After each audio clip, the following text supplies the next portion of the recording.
Pues muy buenos días, tengan todas y todos ustedes. Muchas gracias por acompañarnos en esta sesión del Diplomado en Controles de Constitucionalidad y Convencionalidad que imparte la Escuela Judicial Electoral del Tribunal Electoral del Poder Judicial de la Federación. Su servidor soy el maestro Atos Cuevas y continuaríamos con la sesión pasada en donde analizamos el tema del control de convencionalidad por lo que se refiere a la materia de libertad de expresión y libertad de prensa. Recordarán ustedes que en esta sesión pasada nosotros trazamos los objetivos de la sesión, que consisten, primero, en proponer un concepto normativo del derecho a la libertad de expresión, el cual me parece que pudimos satisfacer al llegar a un concepto fundado en lo que nos señala el sistema normativo, es decir, el conjunto de textos que regulan la libertad de expresión, comenzando por la Constitución y por ciertos tratados a los que hicimos referencia. Posteriormente, establecimos el objetivo de exponer los rasgos característicos que la jurisprudencia interamericana y nacional atribuyen a este derecho y alcanzamos a ver algunos de estos rasgos característicos. Y finalmente, nos trazamos como propósito el demostrar que estos rasgos fungen como parámetros de validez en el ejercicio, la regulación, los límites y la protección de este derecho.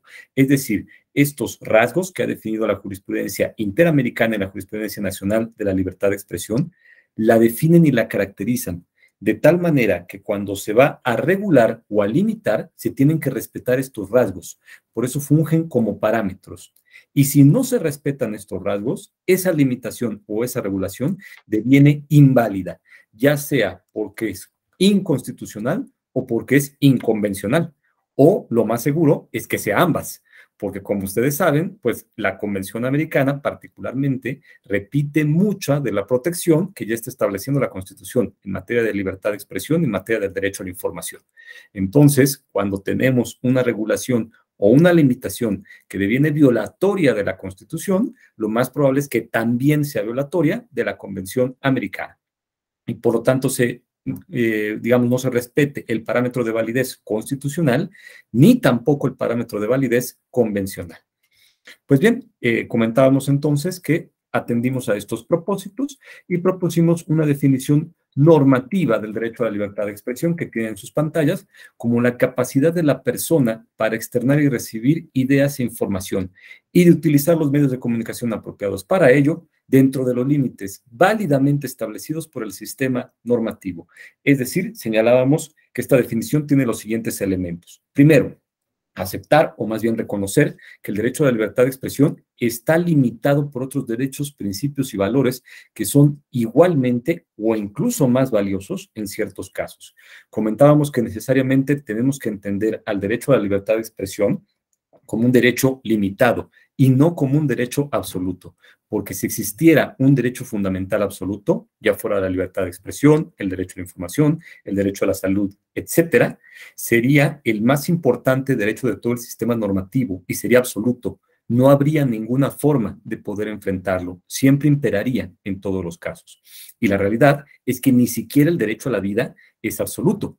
Nos puede parecer esto un poco extraño, pero consideremos, por ejemplo, la legítima defensa. Si yo soy atacado por alguna razón, me defiendo y en esa defensa involuntariamente, culposamente mato a mi agresor, no soy responsable. Entonces, en ese caso, hay una violación del derecho a la vida, pero existe un eximiente de responsabilidad, ¿correcto? O la no exigibilidad de otra conducta. Yo me encuentro en un edificio, empieza de repente a temblar, hay más personas conmigo, pero bueno, yo trato primero de salvar mi vida. Si yo me salvo y las otras personas no se salvan, hay otro eximiente de responsabilidad, no exigibilidad de otra conducta. Entonces, ni siquiera el derecho a la vida, que consideraríamos el más importante de los derechos fundamentales, resulta absoluto. Luego, entonces, no hay derechos fundamentales absolutos y, desde luego, el derecho a la libertad de expresión no puede serlo.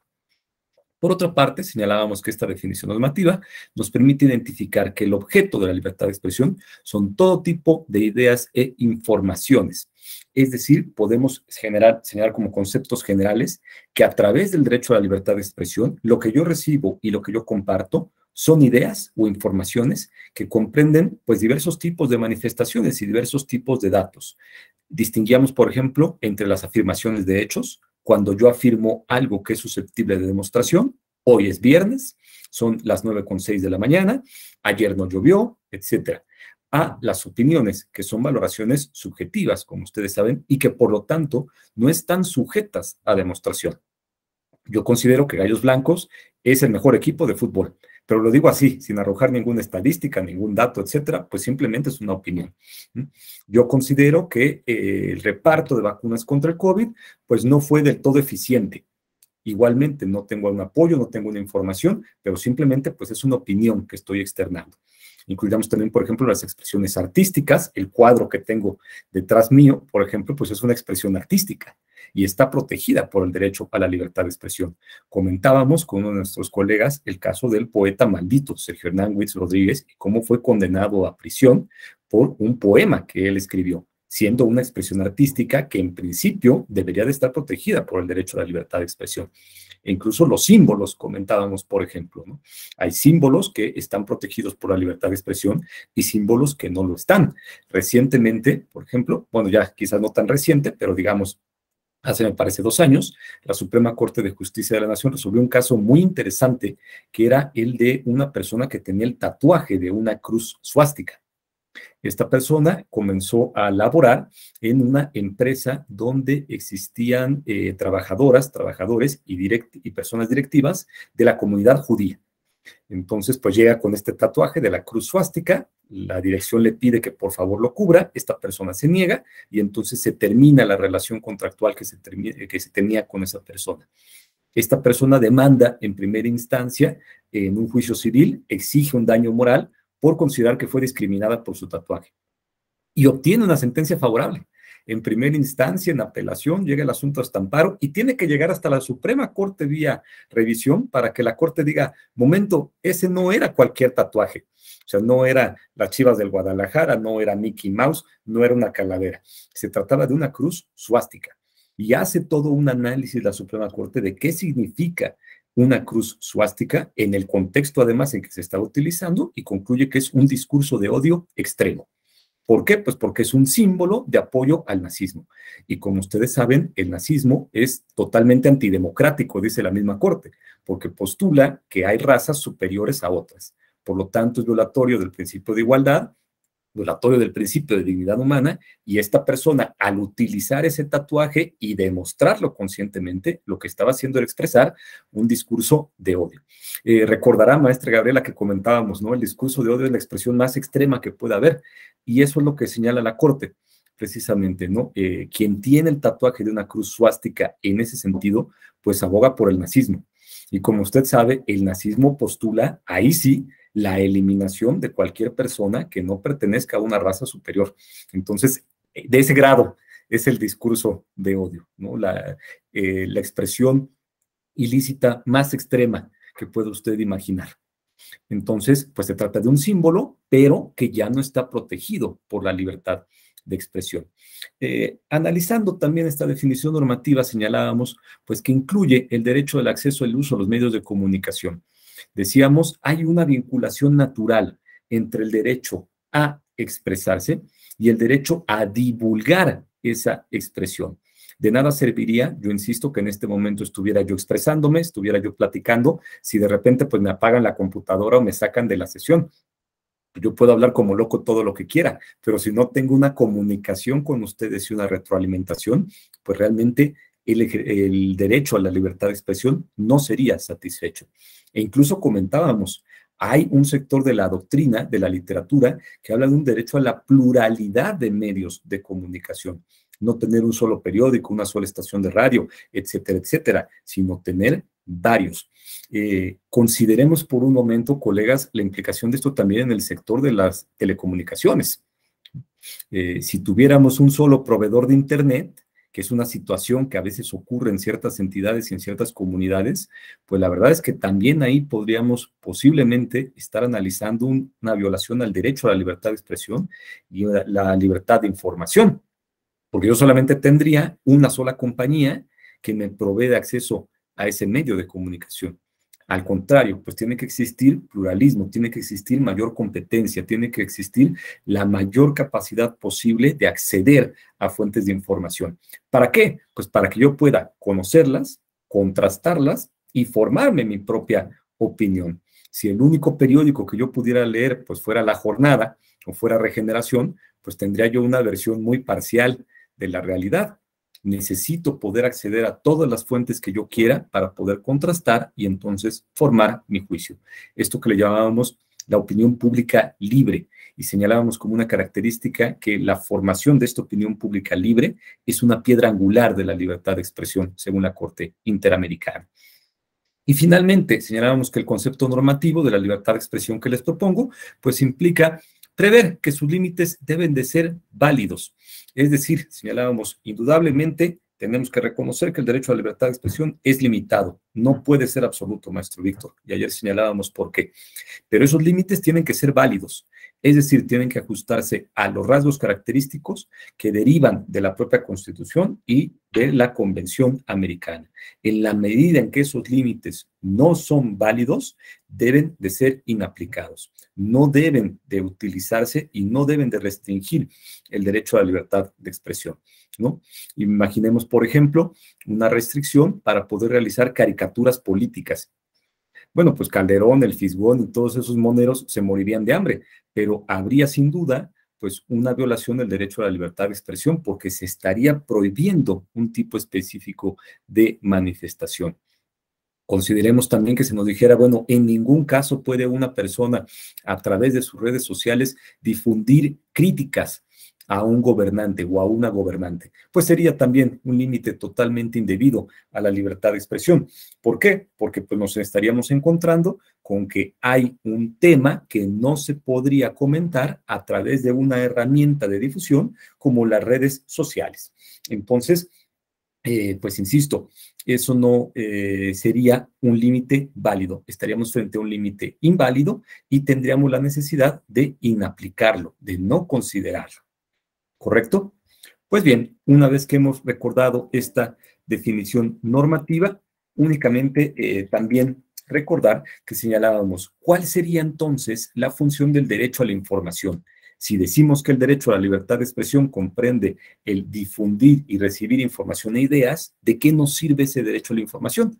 Y comentábamos, bueno, sirve entenderlo precisamente como una potencialización o como una extensión del derecho a la libertad de expresión, porque el derecho a la información también me permite el archivar, clasificar y proteger información. Yo, a través de mi vida cotidiana, recibo esta información, pero puedo archivarla, generar carpetas físicas, electrónicas, tener un disco duro externo donde voy guardando información, clasificarla como yo lo desee y controlar el acceso a ella. Nosotros definimos a quién le compartimos o no nuestros datos, nuestra información, nuestros estados de cuenta bancarios, etcétera. Entonces, podríamos decir, el derecho a la información se vuelve en esa medida una extensión y una potencialización del derecho a la libertad de expresión. Me parece que es la mejor forma de entenderlo, porque comentábamos también con algunas de nuestras colegas, cuando empezamos a hacer quizás estas distinciones teóricas tan específicas entre libertad de expresión, libertad de pensamiento, libertad de información, libertad de opinión, pues la verdad es que algunas de ellas ya están superadas y a veces pues terminamos hablando de lo mismo, solamente que estamos realizando distinciones por el tipo de medio de comunicación empleado o por el tipo de expresión, cuando en el fondo toda expresión está garantizada y está protegida, siempre y cuando se ajuste a los límites establecidos por el sistema normativo, con independencia de si es una afirmación, una opinión, una expresión corporal, etcétera. Bueno, pues entonces este fue un breve repaso sobre este concepto normativo que propusimos de la libertad de expresión y recordarán ustedes que comenzamos a analizar ciertos rasgos característicos. Señalábamos que entonces que hay un marco normativo del derecho a la libertad de expresión, el conjunto de textos jurídicos que lo regulan, que lo desarrollan y que lo explican, desde la Constitución, tratados, convenciones, legislación. Y tendríamos que decir, no solamente Constitución Federal, también constituciones locales y no solamente legislación federal, también legislación local. Un dato interesante es que si ustedes revisan, por ejemplo, las leyes locales para prevenir y erradicar la discriminación, no todas utilizan el mismo concepto de discriminación y no todas prevén las mismas conductas como discriminatorias. Hay algunas legislaciones locales, por ejemplo, que sí hablan de la burla como una especie de discriminación. y hay otras que no. Y ahí diríamos, bueno, ¿qué pasa, por ejemplo, cuando un comediante o una comediante pues realiza un chiste o una broma que puede resultar discriminatoria? ¿Esa expresión está protegida o no está protegida? Incluso hay ocasiones en que el comediante se la broma respecto de sí mismo. Y es una broma que nos puede parecer que si la pronunciara respecto de otra persona, sería quizás discriminatoria.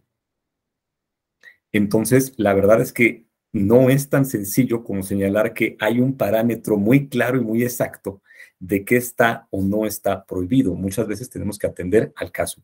Les pongo este ejemplo porque, por ejemplo, pues hay un comediante que es ciego y empieza usualmente sus rutinas o en ocasiones les dice, qué bueno verlos a todas y todos. Entonces, esa expresión que está realizando él bajo ciertas legislaciones locales que contemplan la burla, ¿sería discriminatoria? Tendríamos que también quizás tomar en cuenta el contexto en el cual lo hacen, que su profesión pues es la de ser comediante y que está realizando el chiste en parte sobre sí mismo, porque él pertenece a una comunidad de personas con discapacidad visual. Entonces, precisamente, ¿no? Hay que atender a la casuística. Y por eso señalábamos también el marco normativo de la libertad de expresión, este conjunto de textos, jurídicos, este conjunto de reglas, pues se tiene que complementar con el marco jurisprudencial. Y el marco jurisprudencial es el conjunto de tesis, criterios, sentencias y jurisprudencias en sentido estricto que nos explican este marco normativo y nos aclaran cómo es que se ejerce y se limita el derecho a la libertad de expresión. Porque también lo comentábamos, hay ocasiones en que este marco normativo pues es oscuro o parece estar incompleto o no es del todo claro. Entonces, tenemos que completarlo con el marco jurisprudencial.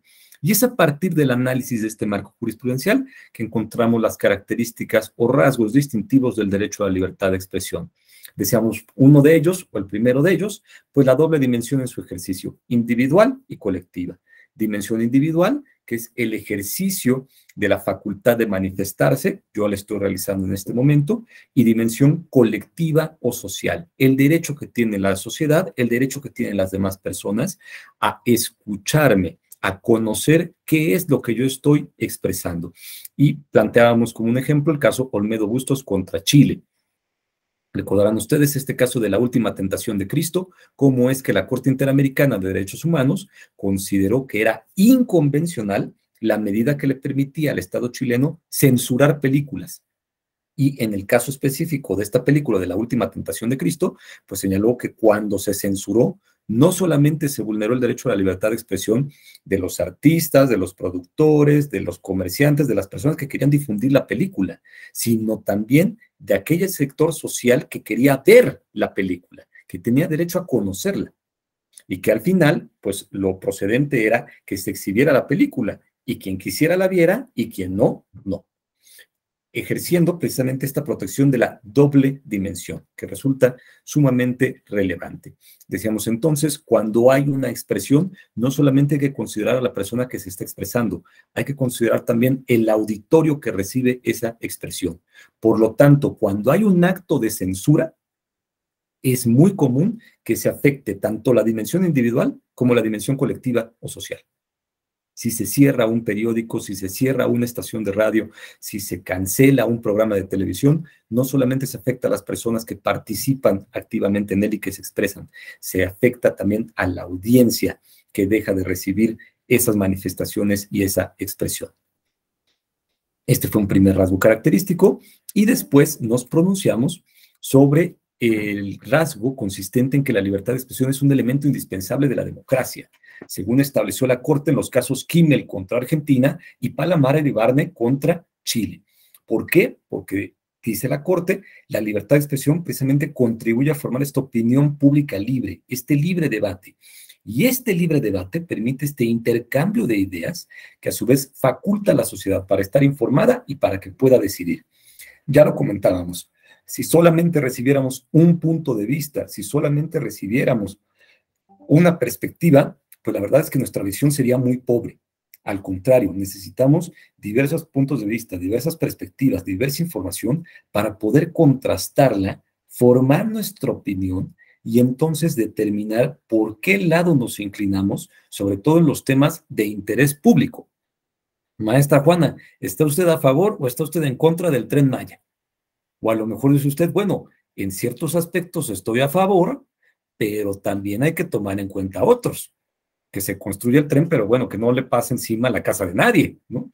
O que se construya el tren, pero en la medida en que se respeten también las normas ambientales. No vamos a talar media sala solamente para, media selva solamente para que pase un pedacito, ¿no? O que se construya el tren, pero bueno, respetemos los derechos de las comunidades, generemos trabajo para esas comunidades, etcétera, ¿no? Pero si la maestra Juana únicamente recibiera información en el sentido de que sí se construya, pues no podría quizás formarse ese juicio, ¿correcto? Necesita precisamente ella tener diversas perspectivas y diversa información para determinar de qué lado se encuentra. ¿Renovamos o no renovamos el INE? Pues recibamos información y veamos y formemos nuestro juicio. ¿Cuáles son los pros? ¿Cuáles son los contras? ¿Por qué en este momento? ¿Cómo viene la iniciativa? ¿Cuáles serían los efectos a corto, mediano y largo plazo? Etcétera. ¿Correcto? Entonces, esta formación de la opinión pública libre es otro rasgo característico y es lo que vuelve a la libertad de expresión un elemento indispensable de la democracia. Incluso hay un sector de la literatura, en específico el profesor Michelangelo Bovero y también el profesor Santiago Nino, que definen a la libertad de expresión como una precondición de la democracia, maestro Víctor. Es decir, dicen ellos, el derecho a la libertad de expresión y otros derechos fundamentales van antes que la democracia, porque si no se tienen esos derechos, no se puede hablar de que el régimen que se construyó sea democrático. Podrá tener usted otro tipo de régimen, pero no será democrático, porque faltan esos derechos que son precondiciones o preelementos de la democracia. Comentábamos también, derivado de esta característica, pues están protegidas no solamente las expresiones inofensivas, sino también por las que chocan, irritan o inquietan, tanto a los gobiernos como a los particulares. Pues yo tengo que reconocer que hay ciertas expresiones que a lo mejor no me van a gustar, y sin embargo, pues tengo que permitirlas y tengo que tolerarlas, ¿no? Ya decíamos este caso, por ejemplo, del Zapata con estos rasgos que se le pusieron un poco femeninos, pues no fue del agrado de todas las personas. Y sin embargo, pues tiene que permitirse. Hay personas que comentan, nos comentaba, por ejemplo, la maestra Gabriela, bueno, las expresiones religiosas, ¿no? En Semana Santa, ustedes saben, pues estas procesiones que a veces se realizan, donde pasan personas que en ocasiones se flagelan a sí mismas o hacen otros actos de penitencia, pues puede que no nos encante, pero tenemos que permitirlas, maestro Víctor, porque pues son manifestaciones religiosas de ciertas personas que están de acuerdo con ellas. Entonces también hay que darles oportunidad. Y señalábamos, lo mismo tiene que hacer el gobierno. Si el gobierno no está de acuerdo con una manifestación o con una expresión, lo que corresponde es que salga y plantee su punto de vista o dé a conocer la información. Si nos dice, yo tengo otros datos, pues enséñenos esos otros datos, ¿no? Y por qué se oponen a lo que está señalando esta persona. Pero lo que no es válido es atacar al periodista o a la periodista, porque en esa medida se está vulnerando el derecho a la libertad de expresión. Entonces, cuando yo salgo y digo, bueno, estos son los periodistas que están en contra de lo que yo digo y son una serie de conservadores y de neoliberales y neoporfiristas, etcétera, pues lo que estoy haciendo es que estoy atacando la libertad de expresión, porque estoy generando un efecto de censura contra esas personas que su función precisamente es informar. Puede ser que yo no esté de acuerdo con su punto de vista. Entonces, insisto, lo que toca, pues, es presentar información para rebatirlo, pero no puedo atacarles directamente. Eso es violatorio del marco normativo de la libertad de expresión y específicamente de la Declaración de Chapultepec, que es un tratado que yo le recomiendo revisar. Insisto, se firmó en el Castillo de Chapultepec y protege el periodismo. Es muy irónico que se firme en nuestro país un tratado que protege al periodismo y a las y los periodistas, y al mismo tiempo, pues tengamos estos números tan espantosos de periodistas que son víctimas de violencia. Pues ahí nos está demostrando que algo nos está faltando para conseguir la protección de ese sector de la población.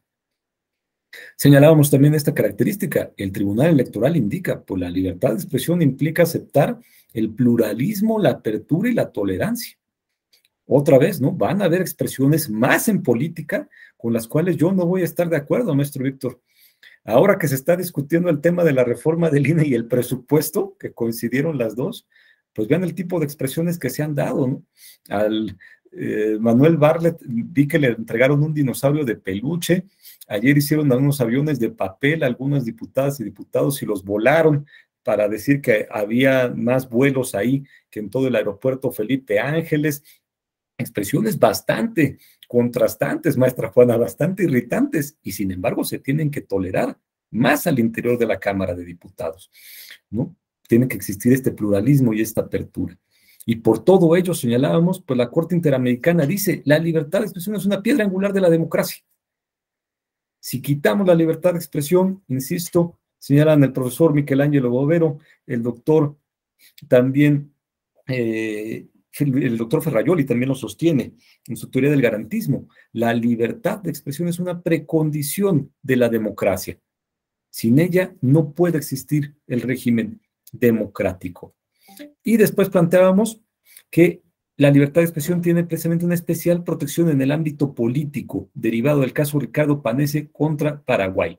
¿Por qué? Pues por este vínculo que hay precisamente entre la política y la dimensión social o colectiva de la libertad de expresión. Comentábamos entonces, pues esta especial protección en el ámbito político significa dos cosas. Por una parte, que tenemos un derecho a criticar activamente al gobierno y a las autoridades. Y estas, por otro lado, tienen que tener una mayor resistencia, una mayor tolerancia a esa crítica y a esas expresiones. Lo comentábamos específicamente con el maestro Víctor, ¿no? Quien no quiera ser criticado, pues entonces que no se meta a política. Quien no quiera quemarse, que no se meta a la cocina. Pero una vez que están allí y que voluntariamente determinaron las políticas y los políticos entrar a esa labor, pues tienen que aceptar estas duras críticas que podemos realizarles. Y también en ocasiones tienen que aceptar una mayor intromisión en su vida privada. Ya lo decíamos, ¿no? Si alguien circulara, pues, nuestro expediente médico, sin duda alguna sería una violación de nuestro derecho a la intimidad. Pero cuando se trata del expediente médico del presidente, por ejemplo, pues sí se vuelve un tema de interés público. ¿Por qué? Porque si el presidente fallece por alguna razón, pues se desatan una serie de mecanismos constitucionales y hay una serie de repercusiones que sin duda nos interesan a todas y todos. Por lo tanto, es un tema de interés público. Comentábamos entonces, pues el parámetro de la relevancia pública consiste en que el tema sea susceptible de afectarnos a todas y todos. Ya decíamos, el interés público no es lo que interesa a la mayoría, porque lo que interesa a la mayoría ahorita es cómo le va a ir a México en el Mundial, cuánto va a costar el boleto, etcétera, etcétera. Eso es la verdad lo que más nos interesa.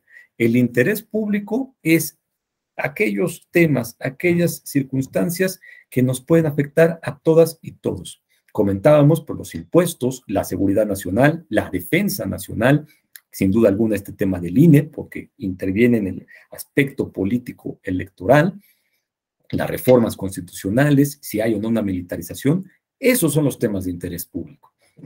Y para finalizar pues con este aspecto, lo que comentábamos justo con el maestro Víctor, los personajes públicos pues deben de tener una mayor resistencia a la crítica. Y platicábamos con la maestra Juana cómo a través de los procedimientos especiales sancionadores pues se ha ido delimitando dónde está la raya. Porque también es cierto que los personajes públicos tienen un derecho a la dignidad y al honor y la reputación.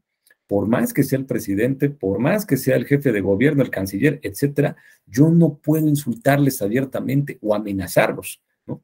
Yo no puedo decir, pues es que voy a matar al canciller Marcelo Ebrard y después alegar que estoy ejerciendo mi libertad de expresión, porque él también tiene un derecho al honor, a la dignidad y a la reputación. ¿Dónde está el límite? Bueno, pues sobre todo cuando yo me expreso respecto a su papel como funcionarios públicos, esas expresiones están protegidas. ¿Cuándo no están protegidas? Cuando yo me refiero a su vida privada. Y lo hago además con términos que no están protegidos. Cuando son insultos, cuando son amenazas, cuando son expresiones discriminatorias o cuando incurro en violencia política por razón de género, como ya comentábamos, ¿no? El tema de la violencia política por razón de género es particularmente interesante porque el tribunal ha señalado que es un límite a la libertad de expresión de todas las personas, tanto físicas como morales como públicas. Es decir, todas y todos podemos cometer violencia política en razón de género en la medida en la cual realicemos estas expresiones que satisfagan los elementos que caracterizan a esa figura y en la medida en la cual nuestra expresión, sobre todo, lo que busque sea lesionar los derechos políticos de la persona con base en un estereotipo, con base en precisamente en una opinión falsa de cuál es el papel que le corresponde particularmente al género femenino dentro de la política. ¿Esto significa, maestro José Alfonso, que los hombres no podemos criticar a las mujeres en política? No, por supuesto que no. Sí podemos criticar. Podemos criticar a las funcionarias, podemos criticar a las mujeres que ejercen cargos de autoridad, sí, pero en su aspecto público. Y sin que esas expresiones se funden en estereotipos o impliquen estos elementos de violencia política. ¿Correcto? Pues bien, continuamos entonces con estos rasgos característicos. El cuarto, señalábamos, las restricciones deben de ser excepcionales. Es decir, cuando yo voy a limitar el ejercicio de la libertad de expresión, comentábamos que es porque existe algún contravalor. Hay otro principio, hay otro valor, hay otro derecho fundamental, maestra Juana, que tiene igual o hasta más relevancia que la libertad de expresión. Y por lo tanto, en ese caso debe de prevalecer, ¿no? Supongamos, por ejemplo, pues, ¿por qué está prohibido el difundir pornografía infantil, maestro Víctor, a través de cualquier medio de comunicación? Pues porque se protege el interés superior del menor y porque esa conducta es un delito. Entonces, yo no puedo dedicarme a eso y de señalar que es un límite inválido al ejercicio de la libertad de expresión. ¿Por qué el maestro José Alfonso no puede divulgar dónde están ubicados todos los cuarteles militares? Pues porque es un tema de seguridad nacional y es un tema que requiere de cierta información reservada y hasta confidencial en mérito de la importancia que tiene. Entonces, estamos viendo cómo estas restricciones excepcionales siempre protegen un elemento, un valor, un principio, un derecho fundamental que puede tener hasta más importancia, ¿no? Señala expresamente el Tribunal Electoral, solo las expresiones que de forma evidente transgreden la normatividad y los valores sociales pueden sancionarse. ¿Qué tipo de expresiones? Pues ya señalábamos, insultos, amenazas, fraude, la violencia política por razón de género, etcétera, las expresiones discriminatorias, porque transgreden incluso valores sociales. Y hay también una distinción con otros sistemas normativos. En el sistema jurídico de los Estados Unidos se le da un mucho mayor peso a la libertad de expresión. Incluso puede prevalecer sobre valores sociales. La Suprema Corte de los Estados Unidos ha señalado que es válido el uso de suásticas, a diferencia de lo que ocurre aquí. Es válido el uso de cruces ardientes que identifican al Ku Klux Klan. Y más bien ha establecido que el Estado no tiene la facultad de emitir leyes que prohíban cierto tipo de expresiones. Lo considera automáticamente inconstitucional, aun y cuando esas expresiones puedan ser discriminatorias o lesivas de valores sociales. Por eso ustedes ven que cuando en Estados Unidos hay una manifestación, usualmente la policía está en el medio. Y de un lado están los que están a favor, del otro lado los que están en contra. Y la función de la policía no es intervenir, es evitar que entre los dos grupos se maten. Pero dentro de un lado tiene usted a los pronazis, maestro Víctor, y del otro lado las panteras negras. Y dice la policía, pueden decirse lo que quieran. Nada más no se ataquen porque ahí sí ya cometen un delito. Entonces, en Estados Unidos se le da mucho mayor peso a la libertad de expresión que respecto de otros valores sociales. Y eso, pues, pudiera empezar a generar problemas, maestra Juana. Mire cómo en el caso de Trump dicen, oiga, pero pues es que cómo se atrevió a amenazar cuando perdió la elección que iba a tomar el Capitolio o alentar a la gente a que tomara el Capitolio y tomara el Congreso. Pues con todo respeto, porque ustedes lo dejaron. ¿Sí?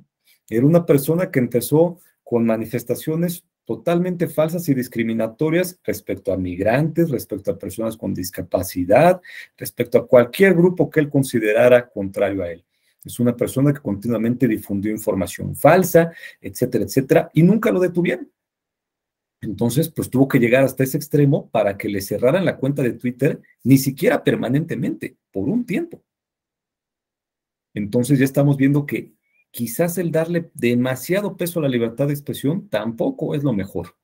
Hay otros valores sociales que también hay que tomar en consideración. Comentábamos, pues el sistema jurídico mexicano es diametralmente opuesto, maestro Víctor. Aquí sí tenemos leyes para prevenir y erradicar la discriminación, como usted sabe, y aquí yo no puedo emitir una expresión discriminatoria, no está tolerada, no está protegida y soy objeto de sanción. ¿Y por qué? Pues porque se entiende que el derecho a la igualdad, a la no discriminación y a la reputación pesa más que mi derecho a una libertad de expresión absoluta. Ahora bien, la Corte Interamericana, incluso señalábamos, pues permite establecer tipos penales para sancionar expresiones. Pero cuando recurrimos a esta situación, y ahí volvemos otra vez al caso del poeta maldito, maestro Víctor, de Sergio Hernández Rodríguez, la conducta tiene que estar tipificada, tiene que ser taxativa, tiene que ser claramente descrita, de tal manera que yo pueda entender todos los elementos, maestro José Alfonso. Decíamos, la ambigüedad y la vaguedad son enemigos de la libertad de expresión. Por lo tanto, cuando se limita o cuando se regula, los términos tienen que ser precisos. En particular, me tocó litigar un asunto de un militante del Partido Acción Nacional que fue expulsado porque los estatutos del partido prevén como causa de expulsión, maestra Juana, fíjese la redacción, el ataque de palabra o de obra a los principios o ideas del partido. ¿Qué es un ataque de palabra? ¿Criticar al partido? ¿Manifestar que no se está en contra quizás de algún miembro en particular del partido? ¿Dar una entrevista sin tener el visto bueno de los líderes y las líderes del partido? ¿Y qué es un ataque de obra? ¿Votar en contra de lo que piensa la mayoría del partido? ¿No acudir a una asamblea del partido? Vea usted lo amplio de la redacción y cómo ahí caben muchísimas conductas. Entonces el argumento era, pues a través de esta disposición estatutaria, los líderes y las líderes del partido pueden expulsar a quien quiera, bajo cualquier razón. Ah, el maestro José Alfonso no votó como le dijimos en la bancada, ataque de obra a los principios del partido.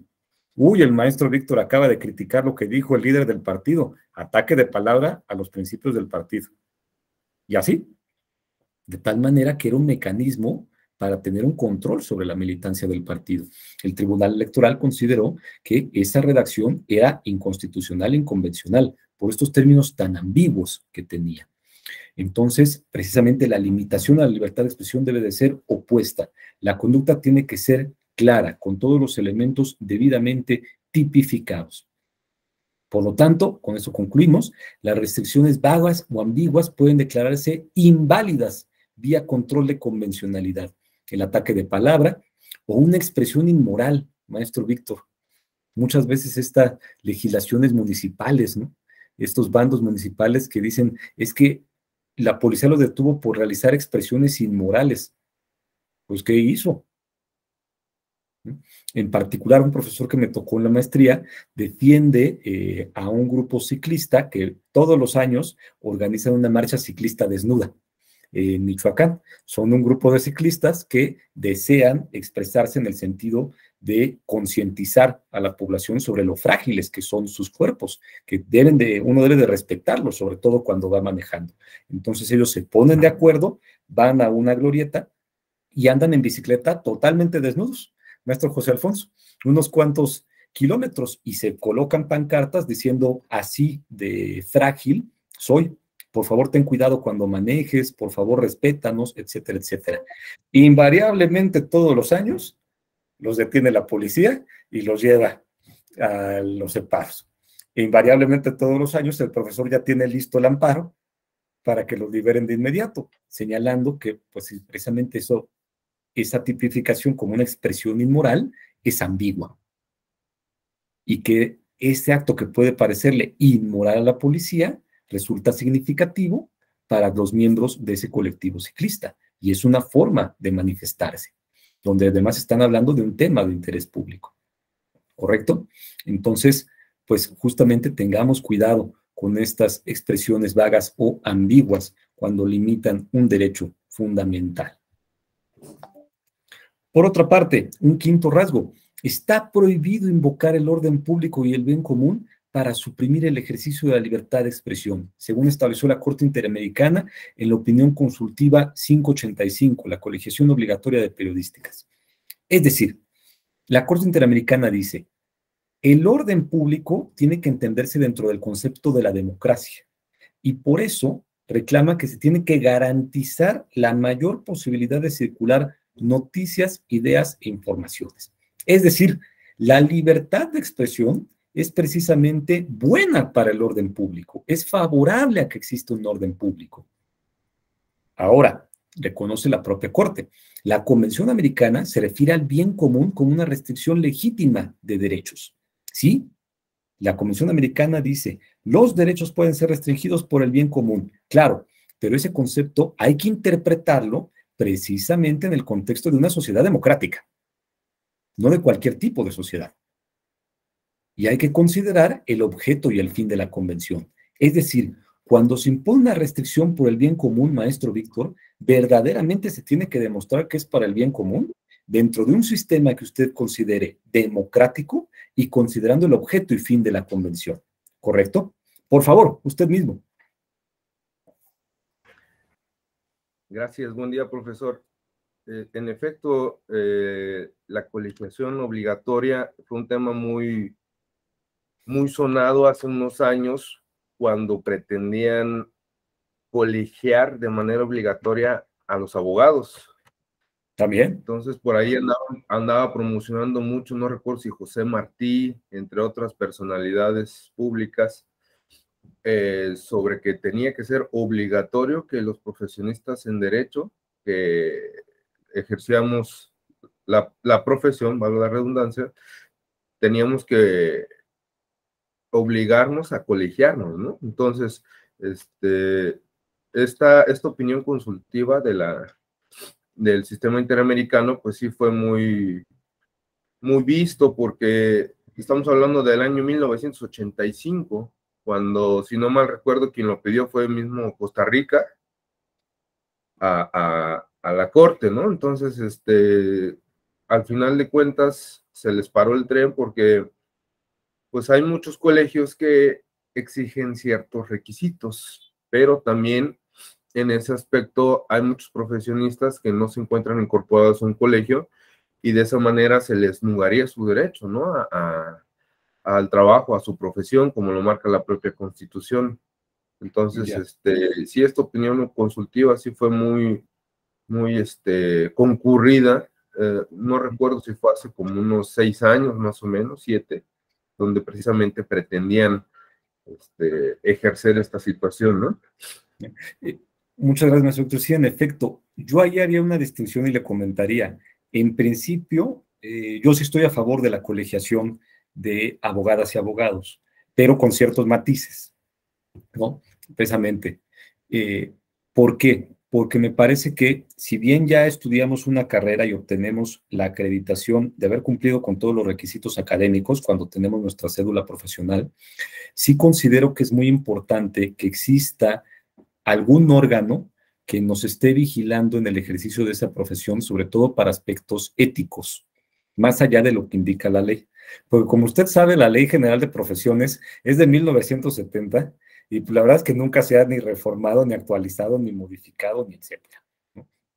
Y más en nuestro ámbito, de repente, pues uno sí ve ciertas conductas que precisamente no están tipificadas o es difícil acreditar que se comete la comisión de un delito, pero sin duda alguna tendrían que generar una responsabilidad ética y debería de existir algún órgano ante el cual se pudiera plantear una denuncia en contra de las abogadas y de los abogados que cometen esas conductas, ¿no? El aleccionamiento de los testigos, nuestro Víctor. Cuando usted llega y el testigo se sabe de memoria todo lo que va a decir. Bueno, estos abogados y abogados que saben que el amparo es notoriamente improcedente porque no hay tema de constitucionalidad y lo promueven, pero además lo cobran, sobre todo, y a veces lo cobran más caro que el juicio principal. Y entonces le dicen al cliente, no, lo ganamos en amparo. Y cuando usted ve el asunto dice, ¿y qué va a alegar en el amparo? Si no hubo tema de constitucionalidad, se aplicó correctamente la ley, o sea, ¿qué va a señalar él? Y aún así lo cobran, sabiendo que es improcedente y atascando el sistema jurisdiccional, ¿no? Tienen que resolverse miles y miles y miles de amparos y muchísimos luego resultan frívolos. El que se roba, maestro Víctor, el pagaré del expediente, ¿no? Ese tipo de conductas, me parece que sí necesitamos verdaderos órganos que nos estén vigilando en el desarrollo de nuestras conductas. Ahora, como usted lo comenta, el problema es que actualmente tenemos pocos colegios, que hay requisitos en ocasiones pues difíciles para ingresar a ellos y hay que pagar una cuota, ¿no? Digámoslo como es, sobre todo el aspecto económico, pues puede pesarle a colegas que no tengan en este momento la mejor capacidad económica. Pero ahí me parece que la solución sería precisamente facilitar la creación de colegios, que no existieran nada más 3, sino que existieran pues muchísimos, precisamente un pluralismo, y que usted pudiera adherirse al colegio que quisiera, pagando una cuota realmente mínima, e incluso que en ciertos casos en que se dijera, pues yo no puedo pagar una cuota, pues se consiguiera financiamiento público para el mantenimiento de ese colegio. Pero sí me parece que son elementos que nos pueden ayudar a perfeccionar nuestra profesión. Y lo distingo del periodismo porque en la actualidad, precisamente, la misma Corte lo ha señalado, el concepto de periodista ya no implica que usted necesariamente trabaje para un medio de comunicación. En la medida en la cual usted se dedique a reportar temas de interés público, se puede identificar como periodista. Entonces puede usted tener su blog o sus redes sociales y ahí todos los días escribe sobre temas de interés público y decir, yo me considero un periodista. No necesito precisamente pertenecer a un colegio, pero en cambio en el derecho, pues no es como que cualquier persona pueda agarrar la laptop y decir, yo ya ahorita litigo, ¿no? Llevo un juicio o hago una consulta. Me parece que precisamente no hay esa facilidad en la carrera y que, insisto, más allá de cumplir con los requisitos académicos, estos colegios nos ayudarían a vigilar nuestro desempeño, a seguirnos formando, porque también pues nos pasa en ocasiones, maestro Víctor, va uno con jueces y jueces de primera instancia y no están familiarizados con estos conceptos. Y entonces cuando le dices que tiene usted que ejercer control de convencionalidad, ¿y eso qué es? Y usted, oiga, pero con todo respeto, usted es el juez, debería de ser el que conociera qué es, no tendría yo que explicarle, ¿no? Entonces, que nos estén revisando nuestra capacitación, que nos estén revisando y también, le voy a decir, que nos protejan, porque también hay malos clientes. ¿Qué pasa cuando usted ya llevó el asunto y no le pagan, no? Pues que usted también tuviera un órgano ante el cual usted pudiera señalar que usted cumplió con todo el desempeño de su profesión, que firmó un contrato, que prestó el servicio, que se llevó el asunto y que esta persona la deuda, con independencia de que se vaya usted al juicio civil, pues tenga un colegio que lo respalde, ¿no? Que diga, bueno, también lo apoyamos en ese sentido. Entonces, me parece que pueden sí ser figuras útiles, pueden ser figuras benéficas, pero con estos elementos, maestro Víctor. Si fuera como la colegiación obligatoria, como señala usted así, en los términos de la de periodistas, sin duda alguna sería inconvencional. Sí, bueno, surgen varios matices, ¿no? Al respecto. Realmente Exacto. en la práctica los colegios de abogados, y hablarlo como es, ¿no? Son como los sindicatos. O sea, te cobran cuotas, estás ahí, pero pues realmente no hacen nada. Y realmente, digo, hay casos excepcionales, ¿no? Como a lo mejor colegios grandes, ¿no? En Ciudad de México, Exacto. en Guadalajara, pero en regiones remotas, pues realmente solo están ahí para, si acaso, hacer una comida el día del abogado, ¿no? Pero de ahí para allá no hay un pronunciamiento al Poder Judicial de los estados por cuanto a ciertas normas, criterios. No hay en algún momento alguna propuesta, ¿no? A la Cámara de Diputados locales por cuanto a la reforma, adición, alguna situación legislativa. Claro. Entonces, está muy, muy acéfala la materia en la colegiación. Yo estoy de acuerdo en profesionalizarnos, en capacitarnos, pero realmente es cuando despiden a un trabajador, va al sindicato y te dicen, pues no, consigue tu abogado. Y lo mismo en el colegio, oye, me estás denunciando porque pues no gané su juicio, ¿no? No, pues pues defiéndete, eres abogado, ¿no? Entonces, son situaciones que a lo mejor sí en otro contexto, sí en otro parámetro, no sé, como Estados Unidos, que dices, oye, es perjurio, ¿no? Y se persignan y es lo peor, ¿no? Que puede pasar y a lo mejor hasta te quitan tu licencia, tu patente para ejercer tu profesión. Pero yo no he sabido de algún caso, al menos hasta el día de hoy, en México, que una persona pise la cárcel o tenga una sanción realmente fuerte por declaración, falsedad de declaración ante autoridad judicial, ¿no? Entonces, desde ahí partimos que es algo equiparable al perjurio, ¿no? Entonces, desde ahí partimos y de acuerdo a nuestra realidad de la práctica, pues lo vemos muy complicado. Ahora, los colegios también son trampolines políticos, que en algún momento se va a tergiversar, porque pues, tú vas a ser mi contrincante, no te voy a dejar que estés en mi colegio, ¿no? O no te voy a permitir que puedas aspirar a una cartera dentro del colegio, o no voy a permitirte porque yo soy quien autoriza a que tú puedas ejercer tu profesión o litigues ciertos asuntos, ¿no? Entonces es una cuestión ahí de matiz y en la práctica lo hemos visto que es muy complicado. ¿Se puede hacer? Sí, sí estamos de acuerdo, pero que te obliguen, al menos desde el punto de vista, que te obliguen a que entres a un lugar, no estoy muy de acuerdo hasta el día de hoy. ¿Por qué? Porque te limitarían en ciertas formas, ¿no? Ya.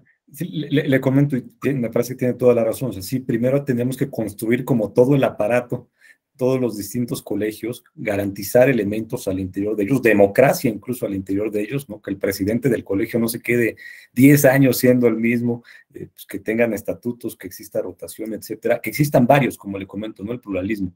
Por esta situación que usted comenta, oye, pues yo no te voy a apoyar en este colegio, pues perfecto, me voy al de enfrente, ¿no? No tengo ningún empacho, o formo el mío. Incluso empiezo con otros colegas un colegio, ¿no? Es decir, que fuera mucho más sencillo para poder hacerlo en esos términos, pero también justo servirían para estos efectos de control. Como usted sabe, pues uno de los criterios para aspirar a un cargo público en ocasiones es gozar de un modo honesto de vivir o de buena reputación. Bueno, pues que yo pudiera ir al colegio y decirle, oye, dame una certificación o un documento que diga que precisamente pues, tú no tienes conocimiento de que yo haya realizado malas prácticas, que haya sido denunciado, que he pagado mis cuotas, que asisto, que etcétera, etcétera, ¿no? Ahora que se discute el tema de la designación de consejeras y consejeros, pues cuando la Constitución habla de esta amplia consulta a la población, pues lo útil que sería que las personas que aspiran a ser consejeras y consejeros presentaran ese documento o se le consultara por parte del Congreso a esos colegios, ¿no? Oiga, pues, ¿qué tal es el maestro Víctor como miembro del colegio? Porque él quiere ser consejero electoral. No, pues mire, la verdad es que es muy cumplido, viene, presenta cosas, es un conocedor del derecho electoral, ha hecho tal, como usted señala, ¿no? También ser este apoyo de los órganos legislativos. Cuando el órgano legislativo tiene dudas, pues que pudiera dirigirse al colegio y decir, dame tu opinión. ¿Qué opinas de esta reforma o de esta iniciativa? ¿Qué le cambiarías, etcétera, ¿no? Entonces, me parece que sí serían instrumentos muy útiles, pero como usted comenta, primero habría que afinarlos y después analizar si conviene que tuviéramos un carácter obligatorio. Sin embargo, sí me parece que, como usted señala, o sea, estamos en el extremo opuesto de Estados Unidos, cualquiera puede ejercer, basta con tener la cédula, y la verdad es que pues me parece que también se ha simplificado muchísimo el procedimiento de titulación de abogadas y abogados, y que no hay un verdadero mecanismo que nos verifique la práctica profesional más allá del sistema penal, ¿no? Pero, pues, para finalizar, yo diría, pues precisamente qué reputación tenemos las abogadas y los abogados, y por algo nos la hemos ganado, ¿sí? Entonces, pues nos toca a todas y todos cambiarla. Tiene usted razón, va a ser muchísimo trabajo, pero pues está siendo la década de los grandes cambios, la década de cosas que pensábamos que eran imposibles. Pues no sé, a lo mejor nos conviene empezar a trabajar en eso desde nuestros colegios locales o ver la posibilidad de formar colegios, aunque sean chiquitos, ¿no? Y después irlos aumentando. Pero bueno, como usted lo comenta precisamente, maestro Víctor, pues aquí lo que se señaló fue este aspecto del orden público y del interés común. Es decir, no es válido utilizar estos conceptos de orden público y de interés común para establecer medidas de censura respecto del derecho a la libertad de expresión. Comentábamos, por ejemplo, los narcocorridos con la maestra Juana. Pues no podría maestra Juana, el gobernador de una entidad, decir está prohibida la transmisión de narcocorridos por el bien común. El narcocorrido alienta a cometer delitos, alienta al narcotráfico, es una apología del delito y por lo tanto están prohibidos. Pues no, no es factible. Lo que usted tiene que hacer es escuchar cada narcocorrido, realizar un análisis y determinar si verdaderamente hay o no hay una apología del delito, ¿no? Jefe de jefes de los Tigres del Norte, ¿es una apología del delito? Híjole, pues no está tan sencillo, ¿no? Porque además el lenguaje que utilizan es ambiguo, es genérico, etcétera, pues no necesariamente lo identifica usted con el narcotráfico, ¿no? Quizás hasta el dueño de una empresa puede decir, esa es mi canción, o lo podemos identificar con algún personaje político relevante, con independencia de si es hombre o mujer, con algún empresario, etcétera. Entonces, insisto, no se puede tomar la medida así de tajante y decir, es un tema de orden público. Otro ejemplo, maestra Juana, las marchas feministas, ¿no? Se van a reunir ustedes en colectivos, van a marchar y de repente se prohíbe la marcha por un tema de interés común y de orden público, porque cuando salen nos hacen pintas, ¿no? Y cuando salen pues nos dañan monumentos.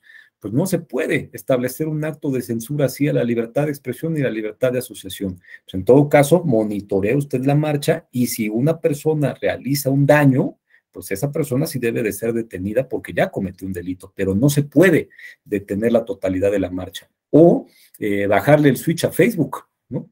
Decirle a Facebook, por favor, no permitas ninguna publicación que tenga que ver con la marcha feminista porque es de orden público o es de interés común y solamente estás generando un ánimo de conflicto. Al contrario, pues se tiene que permitir la circulación de esas imágenes y de esas ideas para que forme parte del debate público. Consideramos nuestro artículo primero. Las autoridades no solamente están obligadas a respetar el ejercicio del derecho a la libertad de expresión, sino a dictar leyes y medidas para promoverlo. Es decir, tienen que ir más allá. Entonces, no es válido aplicar una medida legislativa o de otro carácter que implique la regresividad del derecho a la libertad de expresión, maestro José Alfonso. ¿Qué es la regresividad? Cuando en lugar de la progresividad del derecho, de ir mejorándolo progresivamente, valga la redundancia, y entonces cada vez otorgarle mayor alcance, mayor facilidad, mayor beneficios, va usted para atrás. Y entonces otorga menos facilidad, menos beneficios, menos protección. Eso se vuelve una medida regresiva y está terminantemente prohibida por la propia Constitución y por la Convención. Entonces, cuidado también, ¿no? Se nos paran las antenas cuando dicen vamos a legislar en materia de Internet, maestra Juana, porque uno dice, bueno, ¿y cómo la van a regular? Si van ustedes a prohibir toda crítica al gobierno o toda expresión que consideren inmoral, estamos fritos.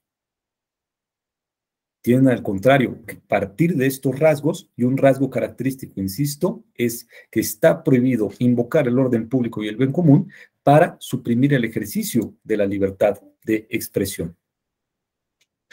Siguiente característica, pues los conflictos entre la libertad de expresión y otros derechos se resuelven mediante la técnica de ponderación, señaló la Corte Interamericana, tanto en el caso Kimmel contra Argentina como en Usón Ramírez versus Venezuela.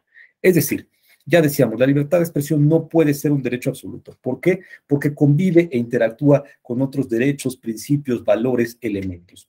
En esa medida, cuando hay un conflicto de derechos, cuando la libertad de expresión pelea con algún otro derecho, con algún otro principio, ese conflicto se tiene que resolver por la vía de la ponderación, maestra Juana. Ahora, ¿qué es la ponderación? ¿Qué es ponderar? Si recuerdan ustedes, es una técnica argumentativa distinta de la subsunción. La subsunción es básicamente un silogismo, premisa mayor, premisa menor, conclusión, ¿no? Y la premisa mayor usualmente es la norma, la premisa menor, los hechos del caso, y la conclusión, la sentencia, ¿no? Y se resuelve silogísticamente por subsunción. Pero en cambio, ¿qué es ponderar? Ponderar es una técnica de interpretación y argumentación bajo la cual se considera el peso de los derechos involucrados y se determina en el caso cuál es el que debe prevalecer. Cuando hablamos de ponderación, ya ven que usualmente hacemos así, ponderar, como si fuera una balanza, porque precisamente es eso, tomar los derechos que están involucrados, asignarles un peso en el caso y ver cuál prevalece en el caso. Ojo, no se puede ponderar en abstracto, maestra Gabriela. no es válido. Yo no puedo decir la libertad de expresión siempre prevalece sobre el derecho a la intimidad. Tengo que atender a las circunstancias del caso.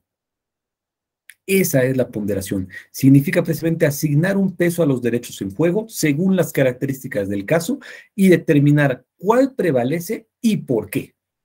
Yo tengo que señalar cuál es el que le voy a dar mayor peso y por qué en este motivo.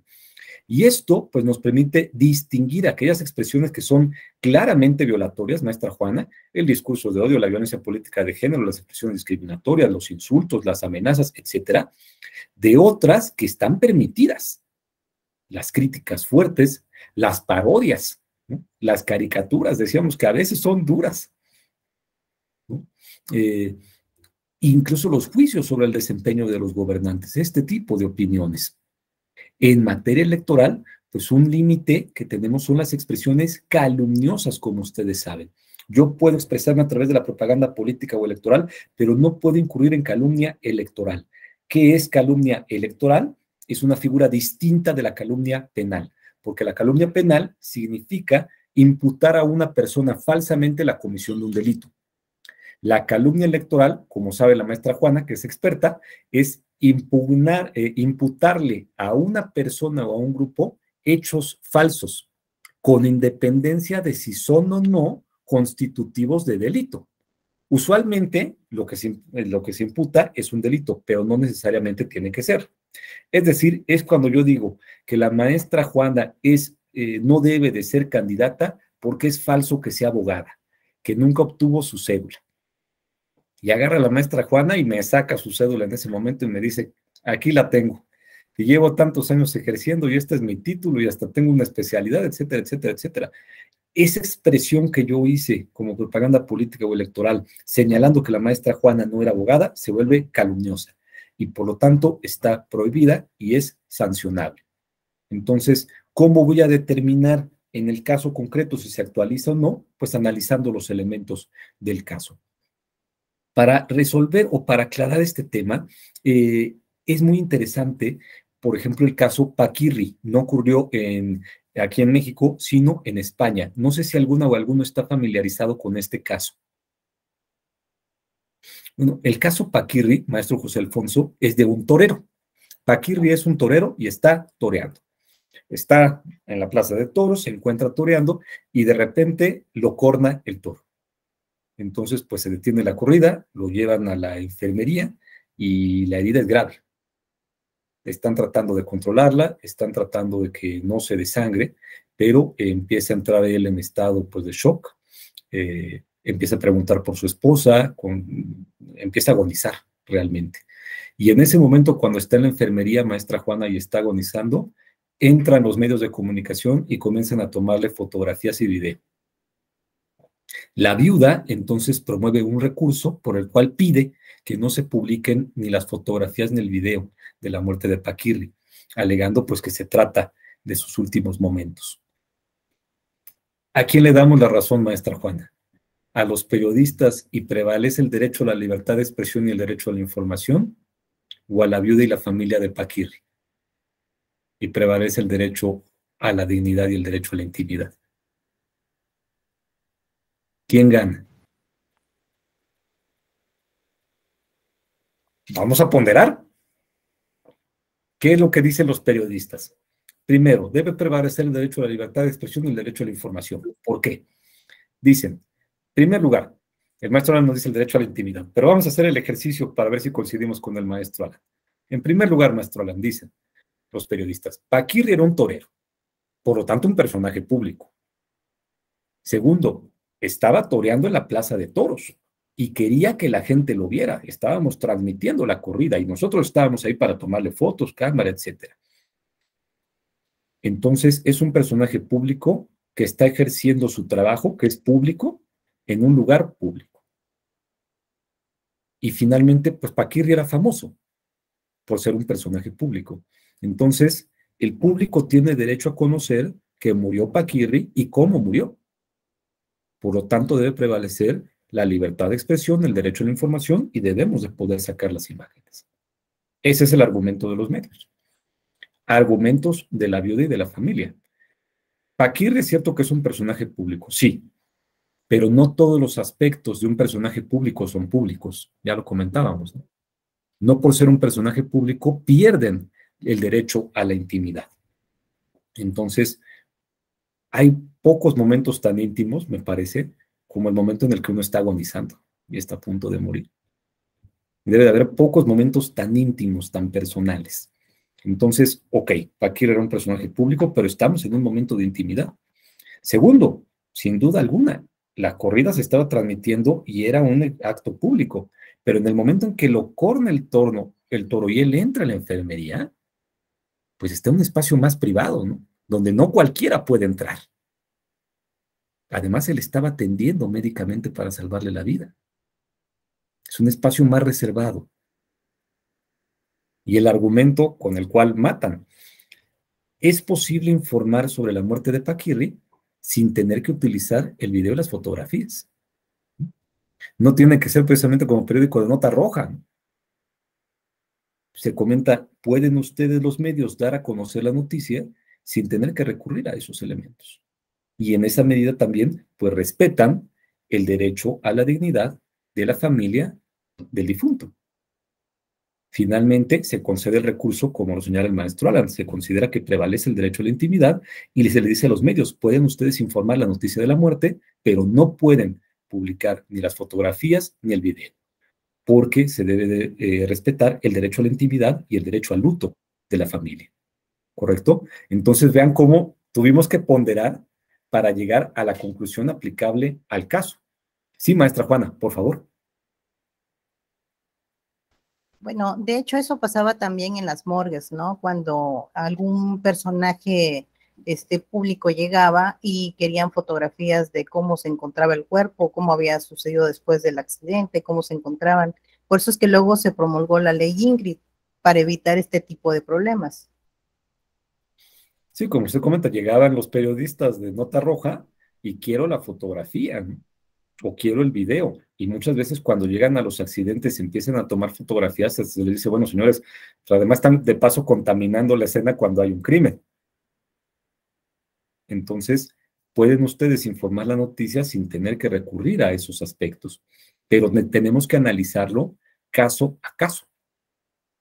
No podemos establecer en abstracto que siempre el derecho a la libertad de expresión le gane el derecho a la intimidad, porque veamos lo opuesto.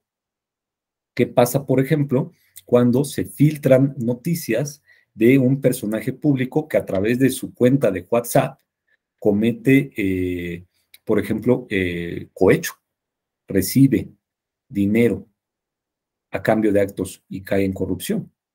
¿Puede ese personaje público decir, oigan, pero es mi WhatsApp?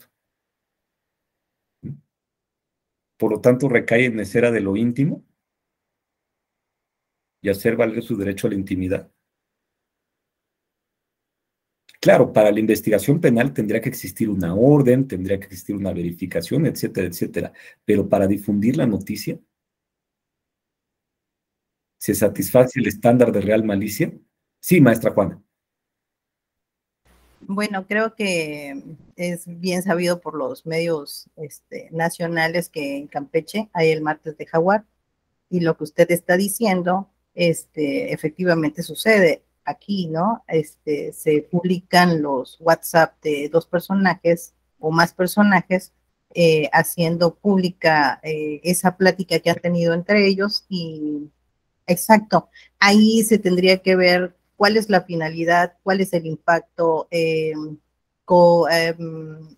intencionalidad, ¿no? Lo que viene el tema de interés público, ¿no, maestra Juan? O sea, si es verdaderamente de relevancia pública o si no lo es.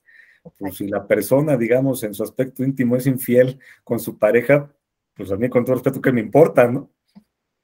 Pero en cambio, sí, por favor. Y luego también me causa un poquito de conflicto, ¿no? Porque pues dice que las pruebas técnicas, tomando en consideración que los WhatsApp es una prueba técnica, pues pueden ser construidas de cualquier manera, obtenerlas de cualquier manera y pues no hacen una prueba plena, sería de manera indiciaria, ¿no? Claro, tendríamos que adminicularla con otras para demostrar precisamente, acreditar el hecho. ¿no? Sí, para efectos de una investigación penal o de una investigación administrativa me queda perfectamente claro que de entrada, pues esas intervenciones son ilícitas y por lo tanto no pueden utilizarse como medios de prueba, porque no existió una orden judicial para ello. Pero cuando el periodista publica la nota refiriendo que existen esos WhatsApp, ahí sí me parece que se puede decir, en este caso, pues se dio a conocer la información por el propio Estado, ¿no? Como han hecho los periodistas ahora con este colectivo Guacamaya, que hackeó la información de la Secretaría de la Defensa Nacional y la dio a conocer. Pues el periodista da a conocer el tema porque es de interés público. Ya le toca al Estado investigar y en su caso detener a las personas que cometieron el delito del hackeo, juzgarlas y procesarlas, ¿no? Pero eso no impide que el periodista dé a conocer la noticia, en la medida en la cual se trata de temas de interés público. Entonces, insisto, no podemos en abstracto decir, este caso siempre prevalece. No, hay que ir al caso específico, ver los elementos y determinar cuál es el que debe prevalecer en el caso específico. Lo vemos mucho en los PES, como usted sabe. Una sola palabra puede cambiar el sentido del PES. Y hay ocasiones en las cuales ya ve que sacan la propaganda, ¿no? Yo recuerdo que, por ejemplo, había un mensaje que decía, el candidato tal se agandalló unos terrenos. Entonces se concedió la medida y se dijo, es propaganda calumniosa porque no puedes demostrar el robo. Cambian el promocional, el candidato fulano de tal se apropió unos terrenos. Pues fue otra vez en el mismo sentido, ¿no? Oye, pues se apropió, sigue siendo que tú estás cometiendo calumnia porque es falso que se haya apoderado de ellos. Hasta que finalmente creo que fue como el cuarto spot y decían, no está claro cómo obtuvo unos terrenos. Y ahí ya se dijo, ok, eso ya no constituye calumnia porque lo que tú estás señalando es que a ti no te parece que exista claridad en el modo como los obtuvo. Ya si el candidato se siente aludido, pues que aclare precisamente cómo obtuvo la propiedad de esos terrenos, ¿no? Pero una sola palabra cambió el sentido del fallo. Entonces, no podemos hacerlo en abstracto, tenemos que atender al caso y realizar estos análisis muy pormenorizados. Siguiente característica, la necesidad de distinguir entre la afirmación de hechos y la formulación de opiniones en Kimmel contra Argentina. Como ya lo hemos dicho, pues cuando yo afirmo un hecho, el hecho tiene que estar sustentado, tiene que tener elementos en los cuales se apoye. En cambio, la opinión no. La opinión es una valoración subjetiva, un juicio de valor se dice. Por lo tanto, no lo requiero. Y esto también, como usted sabe, maestra Juana, es muy importante en los PES. Porque no es lo mismo que en la propaganda político-electoral se afirme a que se opine. Ojo, no está permitido disfrazar un insulto o una expresión discriminatoria o de violencia política de género como una opinión. Pongo el ejemplo, ¿no? Y disculpe, pero es para efectos de la clase. Yo opino que ninguna mujer sabe gobernar.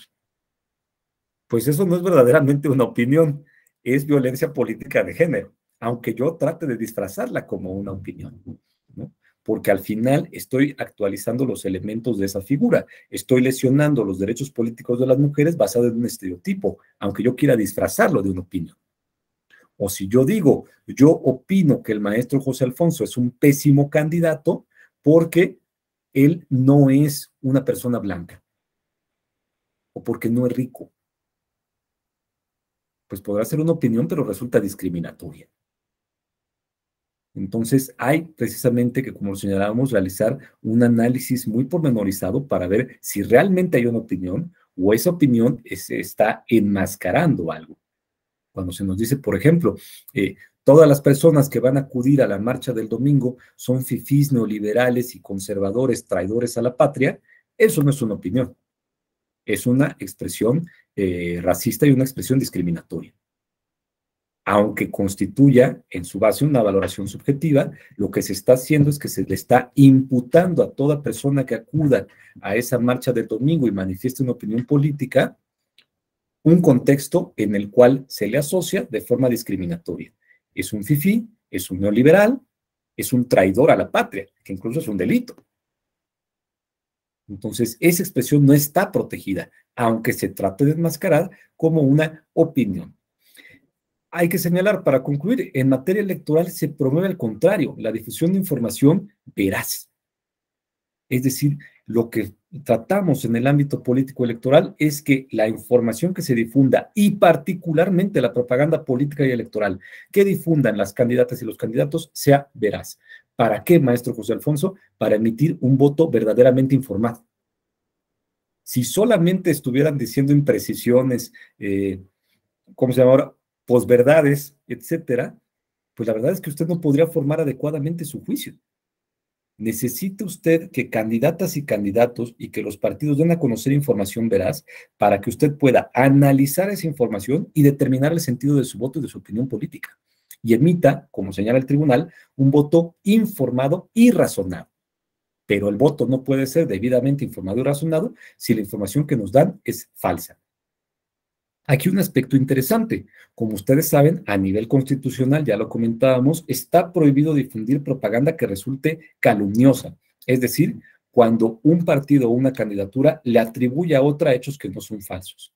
Pero ¿qué pasa, maestro José Alfonso, cuando el propio partido o la candidatura miente respecto de sí misma? ¿Estará protegida o no esa expresión? Cuando usted dice, yo cuando fui presidente municipal, repartí 500 tinacos. Y la verdad es que no existió ese programa. ¿Esa propaganda será válida? A mí me parece que no. Precisamente porque no está cumpliendo con este estándar de certeza. Lo que está generando es una difusión de información falsa que atenta contra el principio de un voto informado y debidamente razonado. Además, atentaría contra el principio de certeza, porque no se puede comprobar esa situación. Entonces, ojo, es un aspecto en el cual, insisto, no está regulado, no está normado, pero me parece que podemos advertirlo, atendiendo precisamente a estos principios. Y ya hay un precedente que fue el caso en el cual Morena, durante el tiempo de la pandemia, transmitió una serie de mensajes en los cuales hablaba de que uno se lavara las manos, usara cubrebocas, atendiera las instrucciones médicas y decía en el spot, tiempo cedido por Morena para la protección de la salud. Y la verdad es que ese tiempo no lo cedieron, porque no utilizaron el mecanismo de cesión previsto por el INE. Estaban utilizando sus propios tiempos y nada más agregaron esa leyenda. Entonces el tribunal consideró que esa propaganda no era correcta y era ilícita, porque estaban haciendo creer que cedieron ese tiempo cuando realmente no lo cedieron, cuando estaban utilizando sus espacios. Solicitó el retiro de la propaganda y se aplicó una sanción. Vamos, por favor, con la siguiente característica, que es la prohibición absoluta de acciones que impliquen censura previa.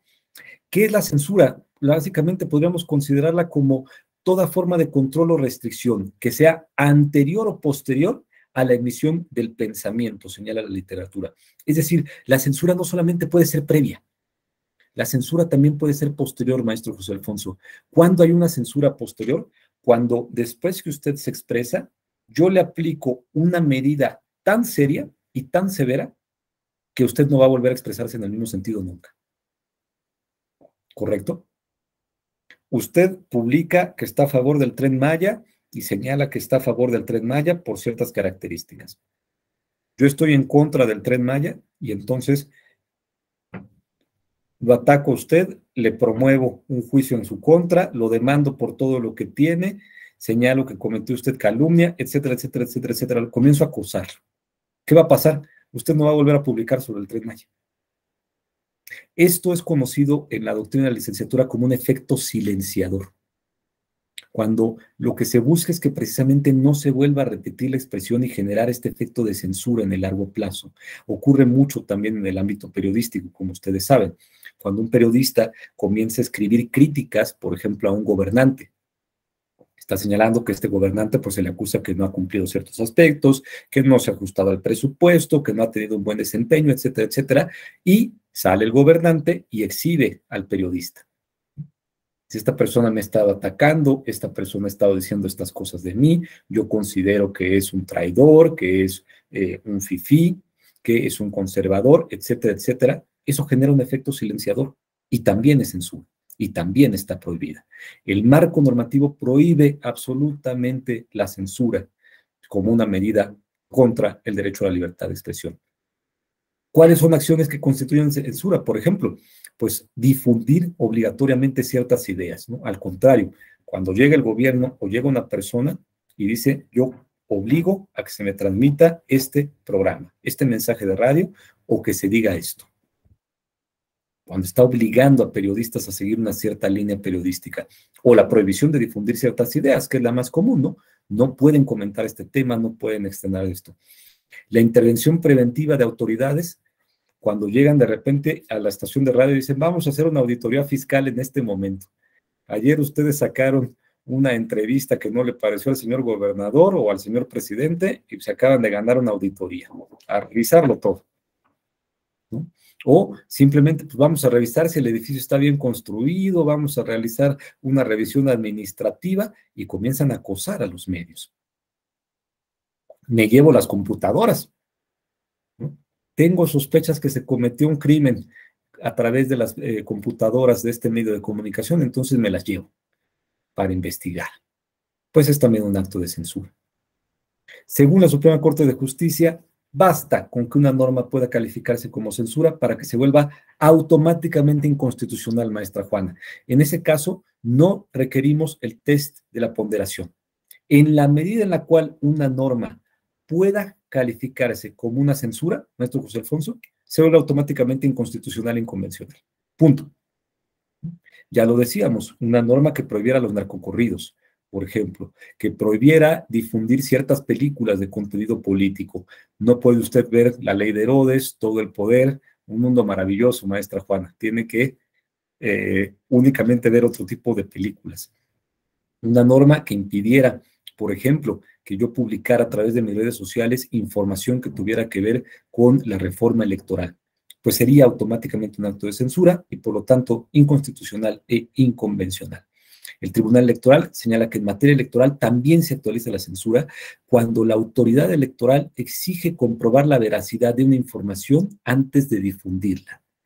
Es decir, yo soy un partido político, quiero transmitir cierto spot de radio o televisión y voy al Instituto Nacional Electoral, comparto mi material y el INE me dice, bueno, pero antes de transmitirlo, voy a revisar si lo que estás diciendo en esta propaganda es cierto. Lo someto a un análisis previo. Y si es cierto, difundo tu spot. Y si no es cierto, no lo voy a difundir. Ese mecanismo de revisión previa también es censura, maestro José Alfonso. ¿Qué es lo que pasa? Que el INE tiene que difundir el spot como va, como esté.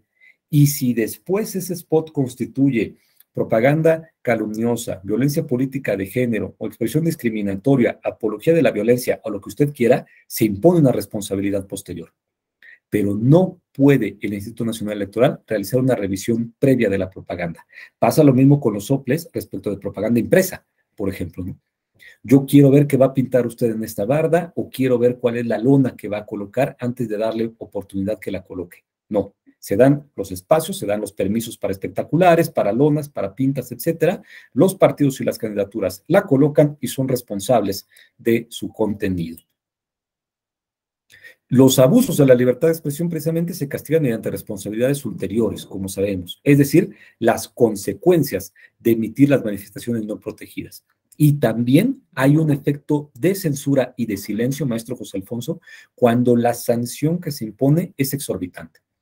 Supongamos, y esto lo sabe la maestra Juana, cuando se resuelven los procedimientos especiales y se va a imponer la multa por haber cometido difusión de propaganda calumniosa o alguna otra violación, pues se tiene que gradar la sanción que se va a imponer. Se tiene que decir qué tipo de infracción se cometió, si es una infracción leve, una infracción ordinaria, una infracción grave o muy grave. Se tiene que señalar cuánto se va a sancionar y por qué se va a sancionar, tomando elementos objetivos. ¿Cuántos spots se transmitieron? ¿Cuánto fue la audiencia que lo recibió? ¿Qué tan grave es la expresión que se emitió? ¿Cuál era la intención que se tenía? Se tiene que gradar y al final se va a sancionar. Pero esa sanción no puede ser desproporcionada. Actualmente, como ustedes saben, tenemos el caso del Partido Verde Ecologista de México con los influencers y hay dos sentencias. Una primera, en la cual se analizó la conducta consistente en que el partido no reportó el dinero que le dio a los influencers por realizar estas declaraciones dentro de sus informes de gastos de campaña. Entonces, ahí lo que se sancionó fue la falta de no haber reportado ese gasto en el informe de gastos y además el haber realizado esta estrategia propagandística encubierta, este fraude a la ley. Y el partido fue sancionado con 40 millones de pesos, pero la sanción que más les dolió, y díganme si no, fue que perdió el derecho a tiempos de radio y televisión por 1 año.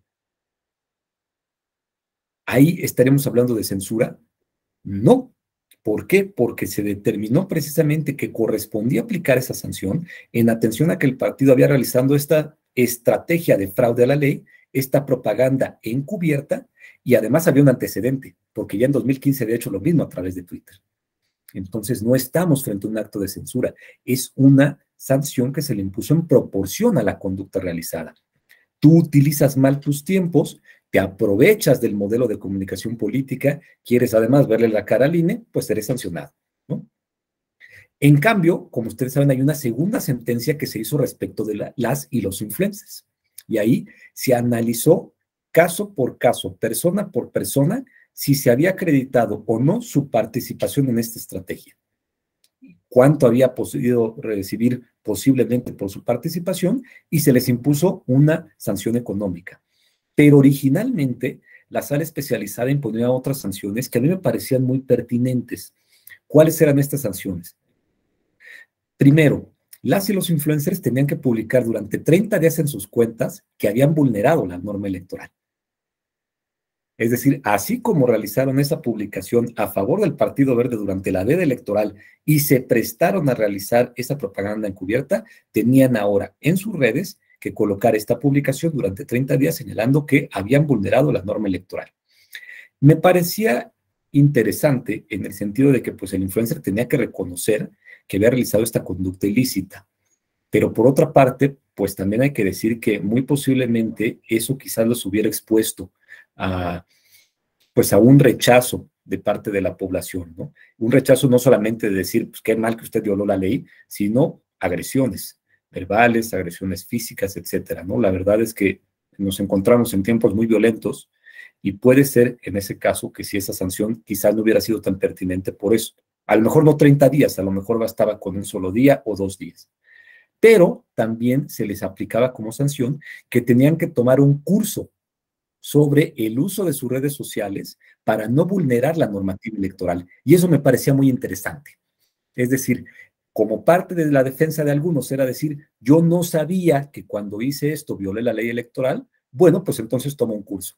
Y muy seguramente hubiéramos tenido ahí en la Escuela Judicial Electoral a Manélic, al Negro Araiza, a todo Acapulco Shore, y pues les hubiéramos enseñado que no podían ellos prestarse a utilizar el tiempo de veda electoral y sus redes sociales para realizar esta estrategia propagandística y además obtener un beneficio económico. Porque, ojo, el problema desde los influencers no es que lo hayan hecho nada más, el problema es que obtuvieron ese beneficio y en esa medida su expresión ya no fue espontánea. No promovieron al Partido Verde porque realmente fuera su convicción política, lo promovieron porque obtuvieron dinero, porque obtuvieron ese cambio.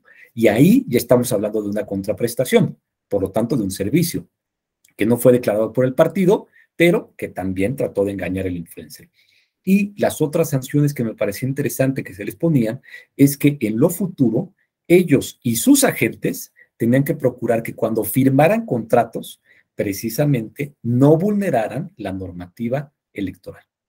Al final, la Sala Superior consideró que estas sanciones podían ser desproporcionadas y entonces la revocó y dejó solamente una sanción económica.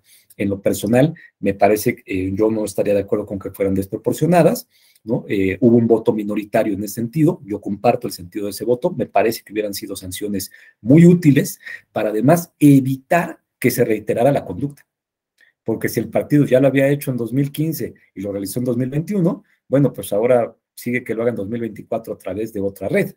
Y sobre todo, me parece que esas sanciones hubieran ayudado a concientizar a la población sobre eso, sobre no prestarse a colaborar con el partido para vulnerar la normativa electoral. pero al final lo revocó la mayoría por considerarlas desproporcionadas. Maestra Juana, ¿quería usted realizar algún comentario? Por favor.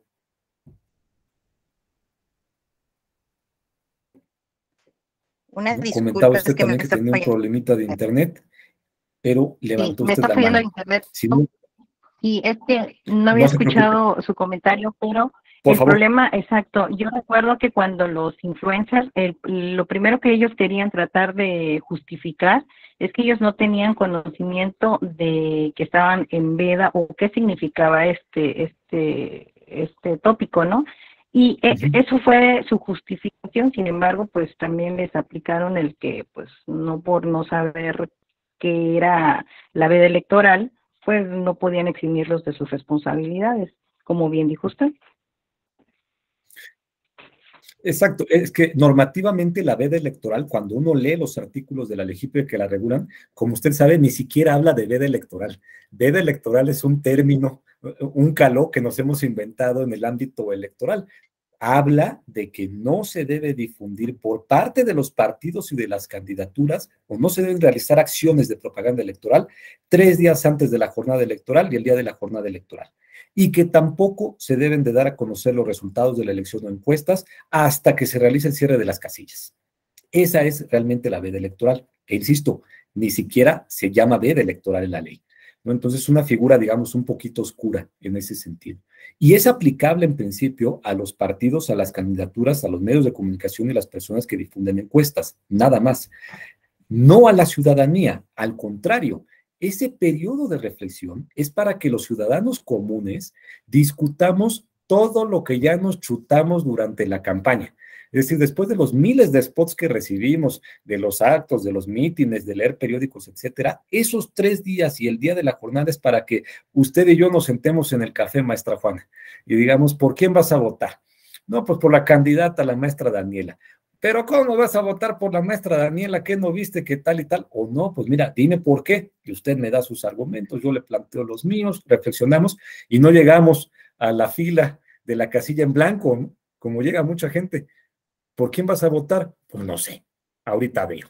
No, hay que tener razonado el voto. Entonces, la veda electoral en principio no nos es aplicable por ningún medio. Yo puedo a través de mis redes sociales durante la veda poner por quién voy a votar, mis razones, mis motivos, compartirlo con la maestra Daniela o con el maestro Humberto. Empezamos el debate, nos aventamos ahí un Facebook Live, invitamos a personas, ¿no?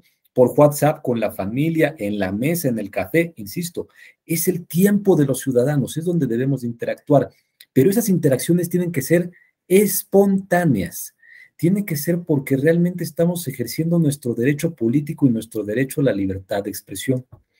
Si la maestra Daniela dice que ella me quiere postular como candidato a senador, y yo se lo agradezco, y está verdaderamente convencida de ello, porque dice, bueno, es un buen tipo, sabe la materia electoral, me parece que puede servir, etcétera, etcétera, ahí es espontáneo. El problema está cuando yo le doy 10,000 pesos a la maestra Daniela para que ella haga el tuit en ese sentido, y además no los declaro. Ahí la maestra Daniela ya no está realizando su expresión por ser espontánea, lo está haciendo por el dinero que yo le di. Ahí, insisto, hay una contraprestación y por lo tanto la contratación de un servicio. Ahora, no hay problema, solamente que tenemos que sincerarnos. Yo le digo a la maestra Daniela, ¿de a cuánto el tuit? Y me dice la maestra Daniela, 10,000 pesos. Aquí está el cheque emitido por el partido, etcétera, y yo lo pongo en mi informe de gastos. 10,000 pesos gasté en el tuit de la maestra Daniela diciendo que soy el mejor candidato y se lo presento al INE, a la Unidad Técnica de Fiscalización. Eso es perfectamente válido. Es como contratar a los temerarios para el cierre de clausura o contratar para hacer playeras o lo que ustedes gusten. El problema está, insisto, que la maestra Daniela, que yo hago como que se me cae una bolsa con 10,000 pesos, la maestra Daniela la recoge, misteriosamente emite el tuit y yo no lo declaro. Ahí es en donde estamos realizando el fraude a la ley.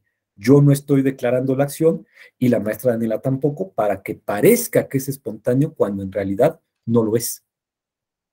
Y como comenta la maestra Juana, el problema que decían los influencers es, yo no sabía que durante la veda electoral no lo podía hacer. Ok, pero ¿no se te hacía extraño que el partido político te fuera a pagar por ese tweet o por esa publicación en Instagram? ¿Y no se te hacía extraño que te lo dieran y no te pidieran una factura o un recibo? ¿Por qué había que encubrirlo? Ahora, tú eres Manelik. ¿Tú de qué sueles hablar cotidianamente? ¿Qué tipo de influencer eres? ¿No se te hace extraño que se te acerque un partido político y entonces tú que has hablado, pues de moda, de belleza, de esculturas, de la dieta, etcétera, de repente un día antes del día de la jornada o el día de la jornada digas por qué vas a votar por el Partido Verde bajo un guión que te dio el mismo partido? Digo, ahí como comenta la maestra Juana, ¿no? Una cosa es ser ignorante de la ley y otra cosa es no querer ver lo que estaba pasando. Entonces, por eso también fueron sancionados. Insisto, a mí me parece que esas medidas adicionales nos hubieran sido muy benéficas. Finalmente fueron revocadas por la Sala Superior. Esperemos que exista otro precedente donde sí se puedan aplicar. Ya estamos llegando al final de nuestra exposición. Ya hemos visto ya todas las características de este derecho a la libertad de expresión según los marcos nacional e interamericano y llegamos finalmente a este aspecto, la regulación y limitación del derecho a la libertad de expresión. Porque todo límite o toda regulación que se imponga a este derecho tiene que ser acorde al marco normativo y al marco jurisprudencial, maestro Humberto. Si no, insisto, se vuelve inválida. Por lo tanto, hay que respetar los rasgos característicos de la libertad de expresión. Por eso, maestra Daniela, cuando nos dicen, ¿se debe o no de regular el Internet en materia electoral? Pues si usted quiere, sí, pero respetando estos rasgos. La doble dimensión, el especial papel que juega la libertad de expresión en el ámbito electoral. Los políticos tienen que tener la piel más gruesa para aquellas cosas que les digan en Twitter, no está permitida la censura previa, hay que distinguir entre afirmación de hechos y opiniones, cuando tengamos un conflicto hay que ponderar. Si usted hace una regulación así, magnífico. El problema está cuando se ponen rudos y dicen, no, aquí lo que yo quiero es, se prohíbe totalmente la contratación de espacios en redes para influir en las preferencias electorales, maestro José Alfonso. Ahí lo que están haciendo es que están coartando su derecho a la libertad de expresión, ¿no? Como yo lo comentaba, si revisamos el artículo 41, esa es la redacción que tiene ahora. Está prohibida que dice que ninguna persona física o moral, por sí o por cuenta de terceros, puede contratar propaganda en radio o televisión dirigida a influir en las preferencias electorales. Y de veras entiendo por qué fue necesaria esta medida cuando en 2006 el Consejo Coordinador Empresarial y otros grupos empiezan a contratar espacios en radio y televisión para influir en la elección. Lo entiendo. El problema es lo absoluto de la redacción. Ninguna persona física o moral. Por lo tanto, maestra Daniela, no pueden contratar tiempo en radio y televisión fundaciones, colectivos, organizaciones, agrupaciones sin fines de lucro, universidades, colegios de abogados, ahorita que comentamos con el maestro Víctor, colegio de estudiantes. ¿Por qué no deberían, insisto, los padres de niñas y niños con cáncer que en este momento están recibiendo medicamento, poder juntar su dinero, ir a una televisora y decir, queremos que pasen este mensaje donde reclamamos medicinas para nuestros hijos?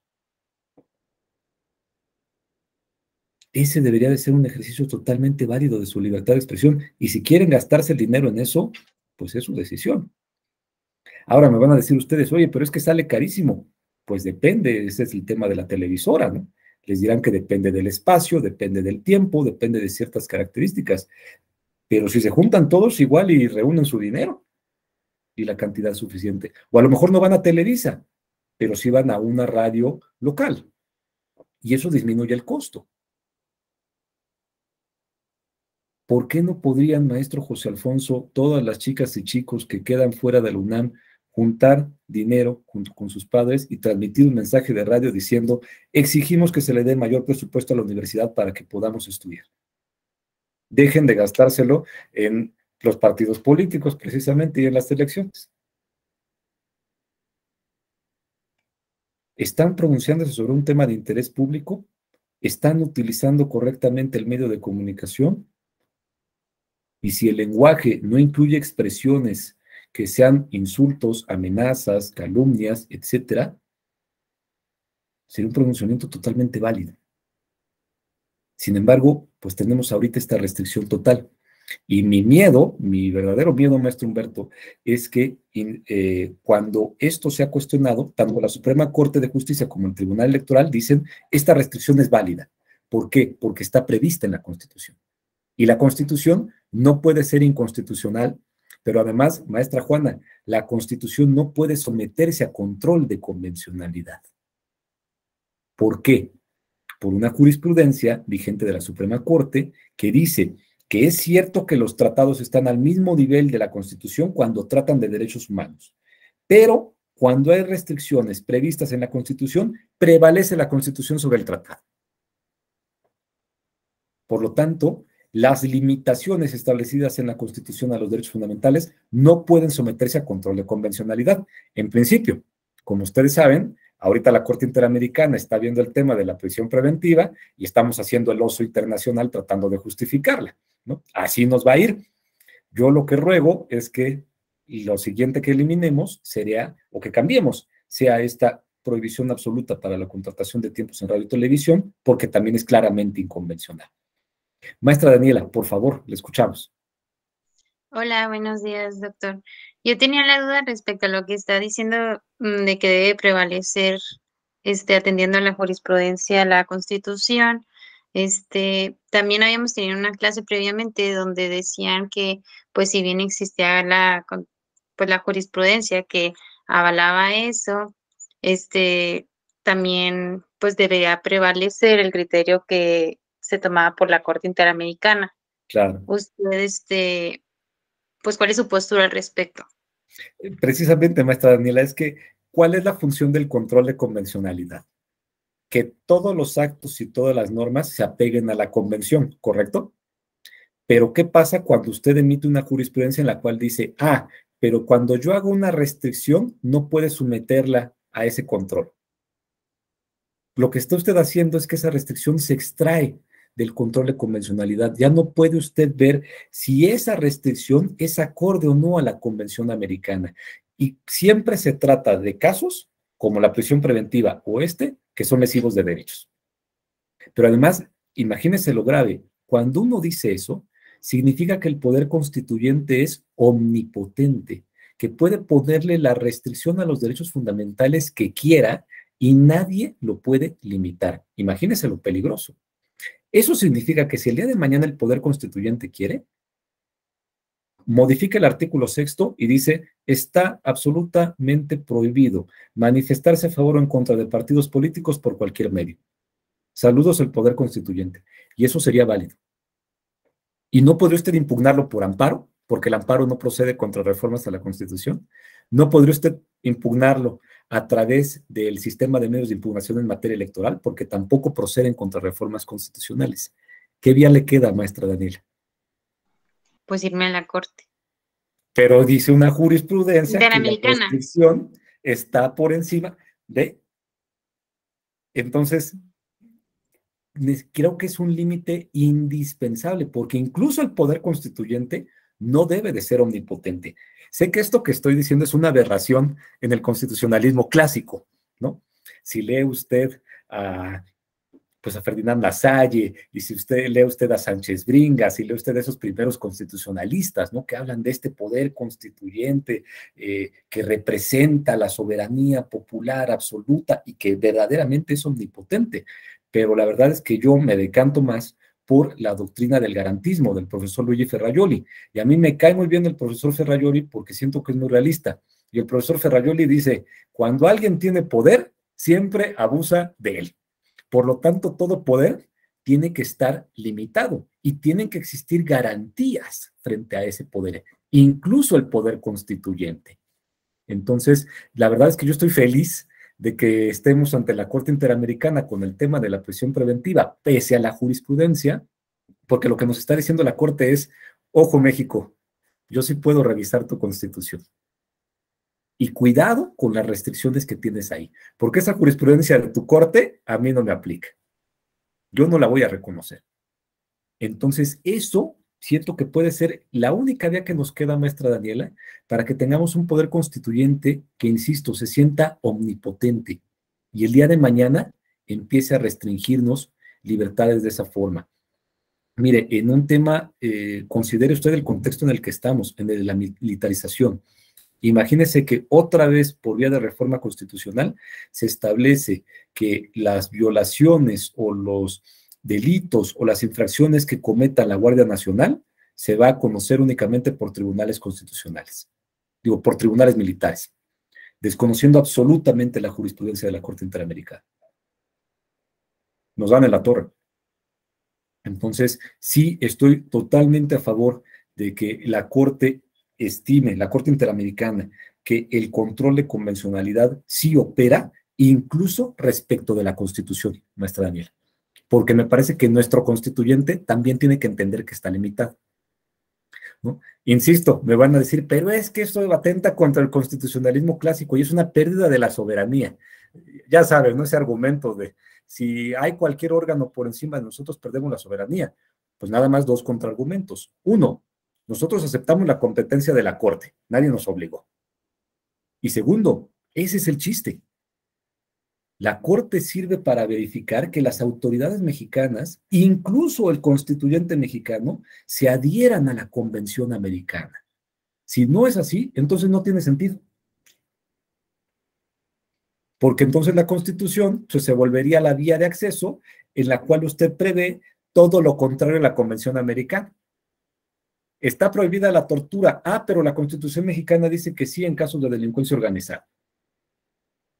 Está prohibido el trabajo forzoso. Ah, pero la Constitución mexicana dice que sí si la reclutan a usted para la Guardia Nacional. Está prohibido, todo trabajo tiene que ser remunerado. Sí, salvo cuando es servidor público. Ahí puede haber ocasiones en las cuales usted tenga que trabajar y no se le pague. ¿Me explico? Entonces, la verdad, yo soy súper partidario de esa teoría. Estoy muy contento. Espero que hagamos el oso internacional. Espero que salga la sentencia condenatoria que nos obligue así, literalmente, a quitar la prisión preventiva para decirle al Poder Constituyente. Y la que sigue es esta prohibición a la contratación de propaganda en radio y televisión, ¿no? Algunos compañeros míos no son tan fanáticos y me dicen, oye, pero pues tú no estás pensando en que cuando tú quites eso, pues evidentemente todas las personas que tienen un gran poder económico van a empezar a influir en las elecciones. Remedios, pongámosle un tope de gastos. Uno puede contratar espacio en radio y televisión hasta 100,000 pesos. Y entonces tanto yo como el señor Carlos Slim es lo máximo que nos podemos gastar. Y tenemos además, cuando contratemos eso, que declararlo ante el INE. Es decir, metamos otros mecanismos, pero no pongamos una prohibición absoluta, porque como estamos actualmente, insisto, ninguna persona puede acceder a estos dos medios que siguen siendo los más importantes, porque el Internet, desafortunadamente, en nuestro país todavía tiene un rezago muy considerable para expresarse políticamente. Claro, tenemos periodistas, tenemos opinólogos, etcétera, pero pues son también un grupo muy selecto y que muchas veces puede precisamente seguir líneas editoriales. O es más, cambiemos el modelo de comunicación política para que dejen de ser spots, para que incluya mensajes, pero también programas con los partidos políticos, con candidatas, candidatos y representantes de la población. Yo lo que propondría es que tengamos, por ejemplo, programas mensuales, utilizando ese tiempo del Estado, en el cual aparezcan, insisto, los partidos, las candidaturas, y discutamos temas de interés público. ¿Construimos o no el Tren Maya? ¿Qué hacemos con los feminicidios, maestra Daniela? Y se invitara a esos programas a organizaciones de la población civil para que planteen el punto de vista de la población. Y digan, perdón, pero no pueden ustedes venir y decirnos de frente que están haciendo todo lo que pueden para combatir el feminicidio. Más bien, ya hay legislación y hay otros aspectos, pero estos datos demuestran otra cosa, ¿no? Y ahí quien diga, yo tengo otros datos, pues que los demuestre. Entonces, insisto, creo que hay otras alternativas y no prohibiciones absolutas. Por eso, soy fan, maestra Daniela, de cómo nos vaya a ir en la Corte Interamericana. Aunque sé que estoy en la minoría, porque la mayoría de los juristas consideran que no, que sí puede ser lesivo de la soberanía, que atenta contra el sistema interamericano, sobre todo contra el poder constituyente. Yo digo que bueno, porque la verdad es que también el constituyente mexicano no siempre es muy eficiente. No sé si con eso comento la participación que usted buscaba. Sí, muchísimas gracias, doctor. La verdad creo que es un pensamiento pues muy progresista, ¿no? En cuanto a derechos humanos y también pues la comparto y creo que gracias al diplomado pues he tenido como una mayor visión al respecto. Pues es que me parece que si no lo hacemos así y vamos a conservar la tesis de que nuestra constitución en restricciones tiene que estar por encima de la convención, pues entonces ¿para qué aceptamos la convención? Y por ejemplo, ¿usted cree que el Estado mexicano pueda salirse de la convención? Si lo hace es una medida de regresividad de los derechos fundamentales y estaría prohibido en términos del artículo primero. Porque justo en lugar de ir progresando y de ir aceptando otro estándar, pues volvámonos a los años 50, ¿no? Aquí es el Estado el que dicta las medidas y sería tanto como regresarnos al concepto de garantías individuales, que como ustedes saben no era lo mismo que derechos humanos.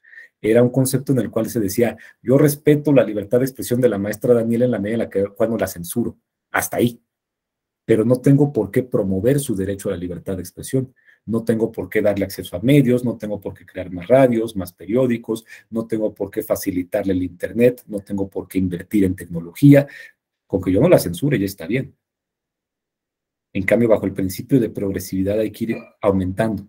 Maestra Daniela, a mí lo que me parece es que bajo el propio principio de progresividad, sentencia que nos llega de la Corte, sentencia que tenemos que cumplir e incorporar a nuestro sistema normativo de inmediato.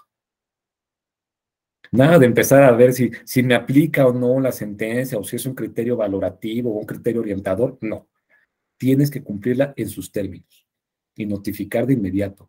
Como usted sabe, se acaba, por ejemplo, de cumplir parte de la sentencia del caso de Igna Ochoa. Eso fue magnífico, ¿no? Para que además se continúe con el efecto protector de los derechos fundamentales a la larga y sobre todo la garantía de no repetición, que el Estado adopte esas medidas para no volver a regarla en el mismo sentido.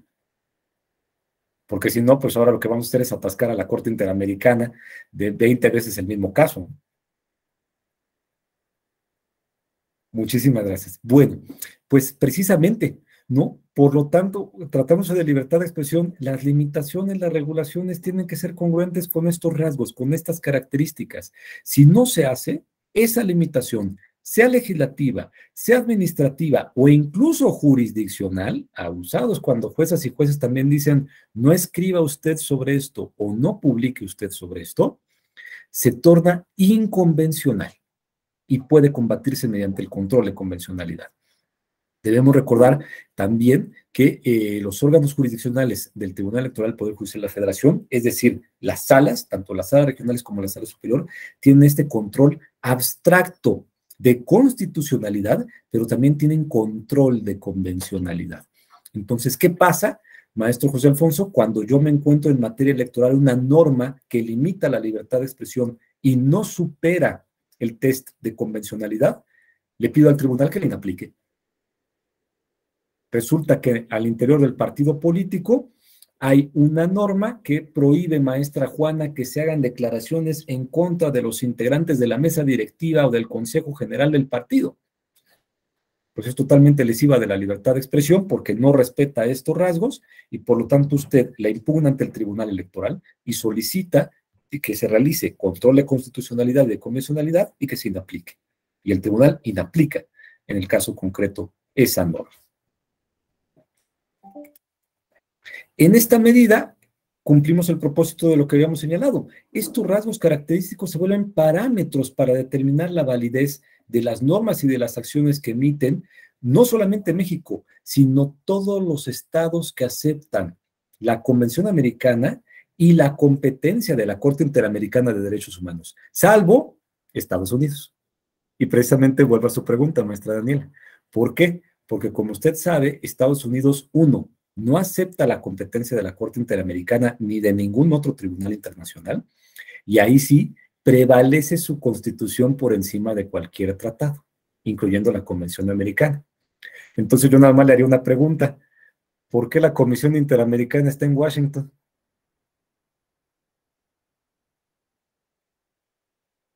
¿No deberíamos quizás de traernos la pasión de la reforma? Si es un país que no acepta la competencia de la Corte y prevalece su constitución por encima de la convención, ¿de qué sirve que el órgano administrativo de la comisión esté allí? Perdón, pero ¿con qué cara dice que va a supervisar los derechos fundamentales si ellos lo someten a un parámetro? Le van a decir en la doctrina americana, es que son mis tribunales los que se encargan de que se respeten los derechos humanos en apego a la Constitución americana. Ajá, y cuando tu Suprema Corte de Justicia la riega,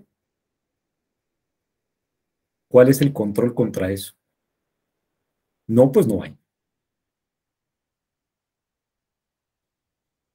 Por lo tanto, tienes una menor protección de derechos fundamentales que el resto de los países del sistema interamericano que sí aceptan la competencia de la Corte. Pues sí. Luego entonces, pues insisto, a lo mejor en unos añitos deberíamos de plantear el traernos la comisión o que esté también en Costa Rica de una vez, ¿no? Facilitar los trámites. Ya uno se va a Costa Rica, en una ventanilla tiene la comisión y en otra tiene la Corte. De veras. Pero a mí la pregunta que me resulta inexplicable del sistema interamericano es por qué la comisión está en el único país que no acepta la competencia de la Corte y el tratado. Misterios del sistema jurídico norteamericano. Pues de mi parte sería todo. Con esto yo terminaría mi exposición. Les agradezco enormemente, pero yo quisiera dejar estos últimos periodos, estos últimos momentos para preguntas, respuestas, reflexiones, intercambio. Estoy a sus órdenes. ¿O todo nos quedó clarísimo?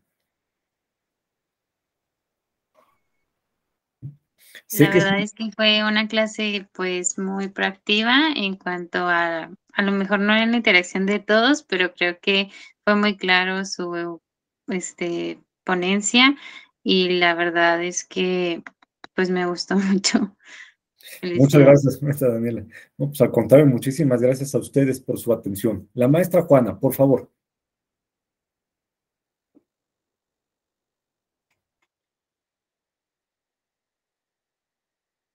A lo mejor tiene un poquito de delay. Sí, maestra Juana, le escuchamos.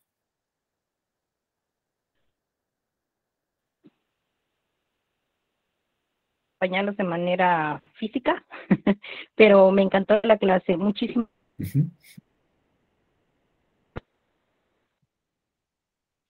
Que Al contrario, maestra Juana, muchísimas gracias a todos ustedes. Me encantó el muy entre muchas cosas que a lo mejor tenía flojas o no tenía necesitadas. Muchas gracias. Al contrario, insisto, muchas gracias a todas y a todos ustedes por su atención. Les estoy escribiendo en el chat el correo electrónico de su servidor. El servidor no tiene redes sociales, ahí sí les fallo. ¿Por qué? Porque considero que hay mayor ejercicio de la libertad de expresión cuando uno no tiene redes que cuando las tiene en ocasiones, pero estoy en este correo a su disposición. Y a través de la Dirección de Capacitación Externa voy a compartirles también esta presentación. Que tengan todas y todos ustedes una excelente tarde y un muy buen fin de semana. Hasta luego. Muchas gracias, hasta luego. Hasta luego, maestra Kenny Hernández. Mil gracias por su apoyo en la grabación y transmisión de la sesión. Hasta luego, maestro. Muy buen día a todos. Hasta luego.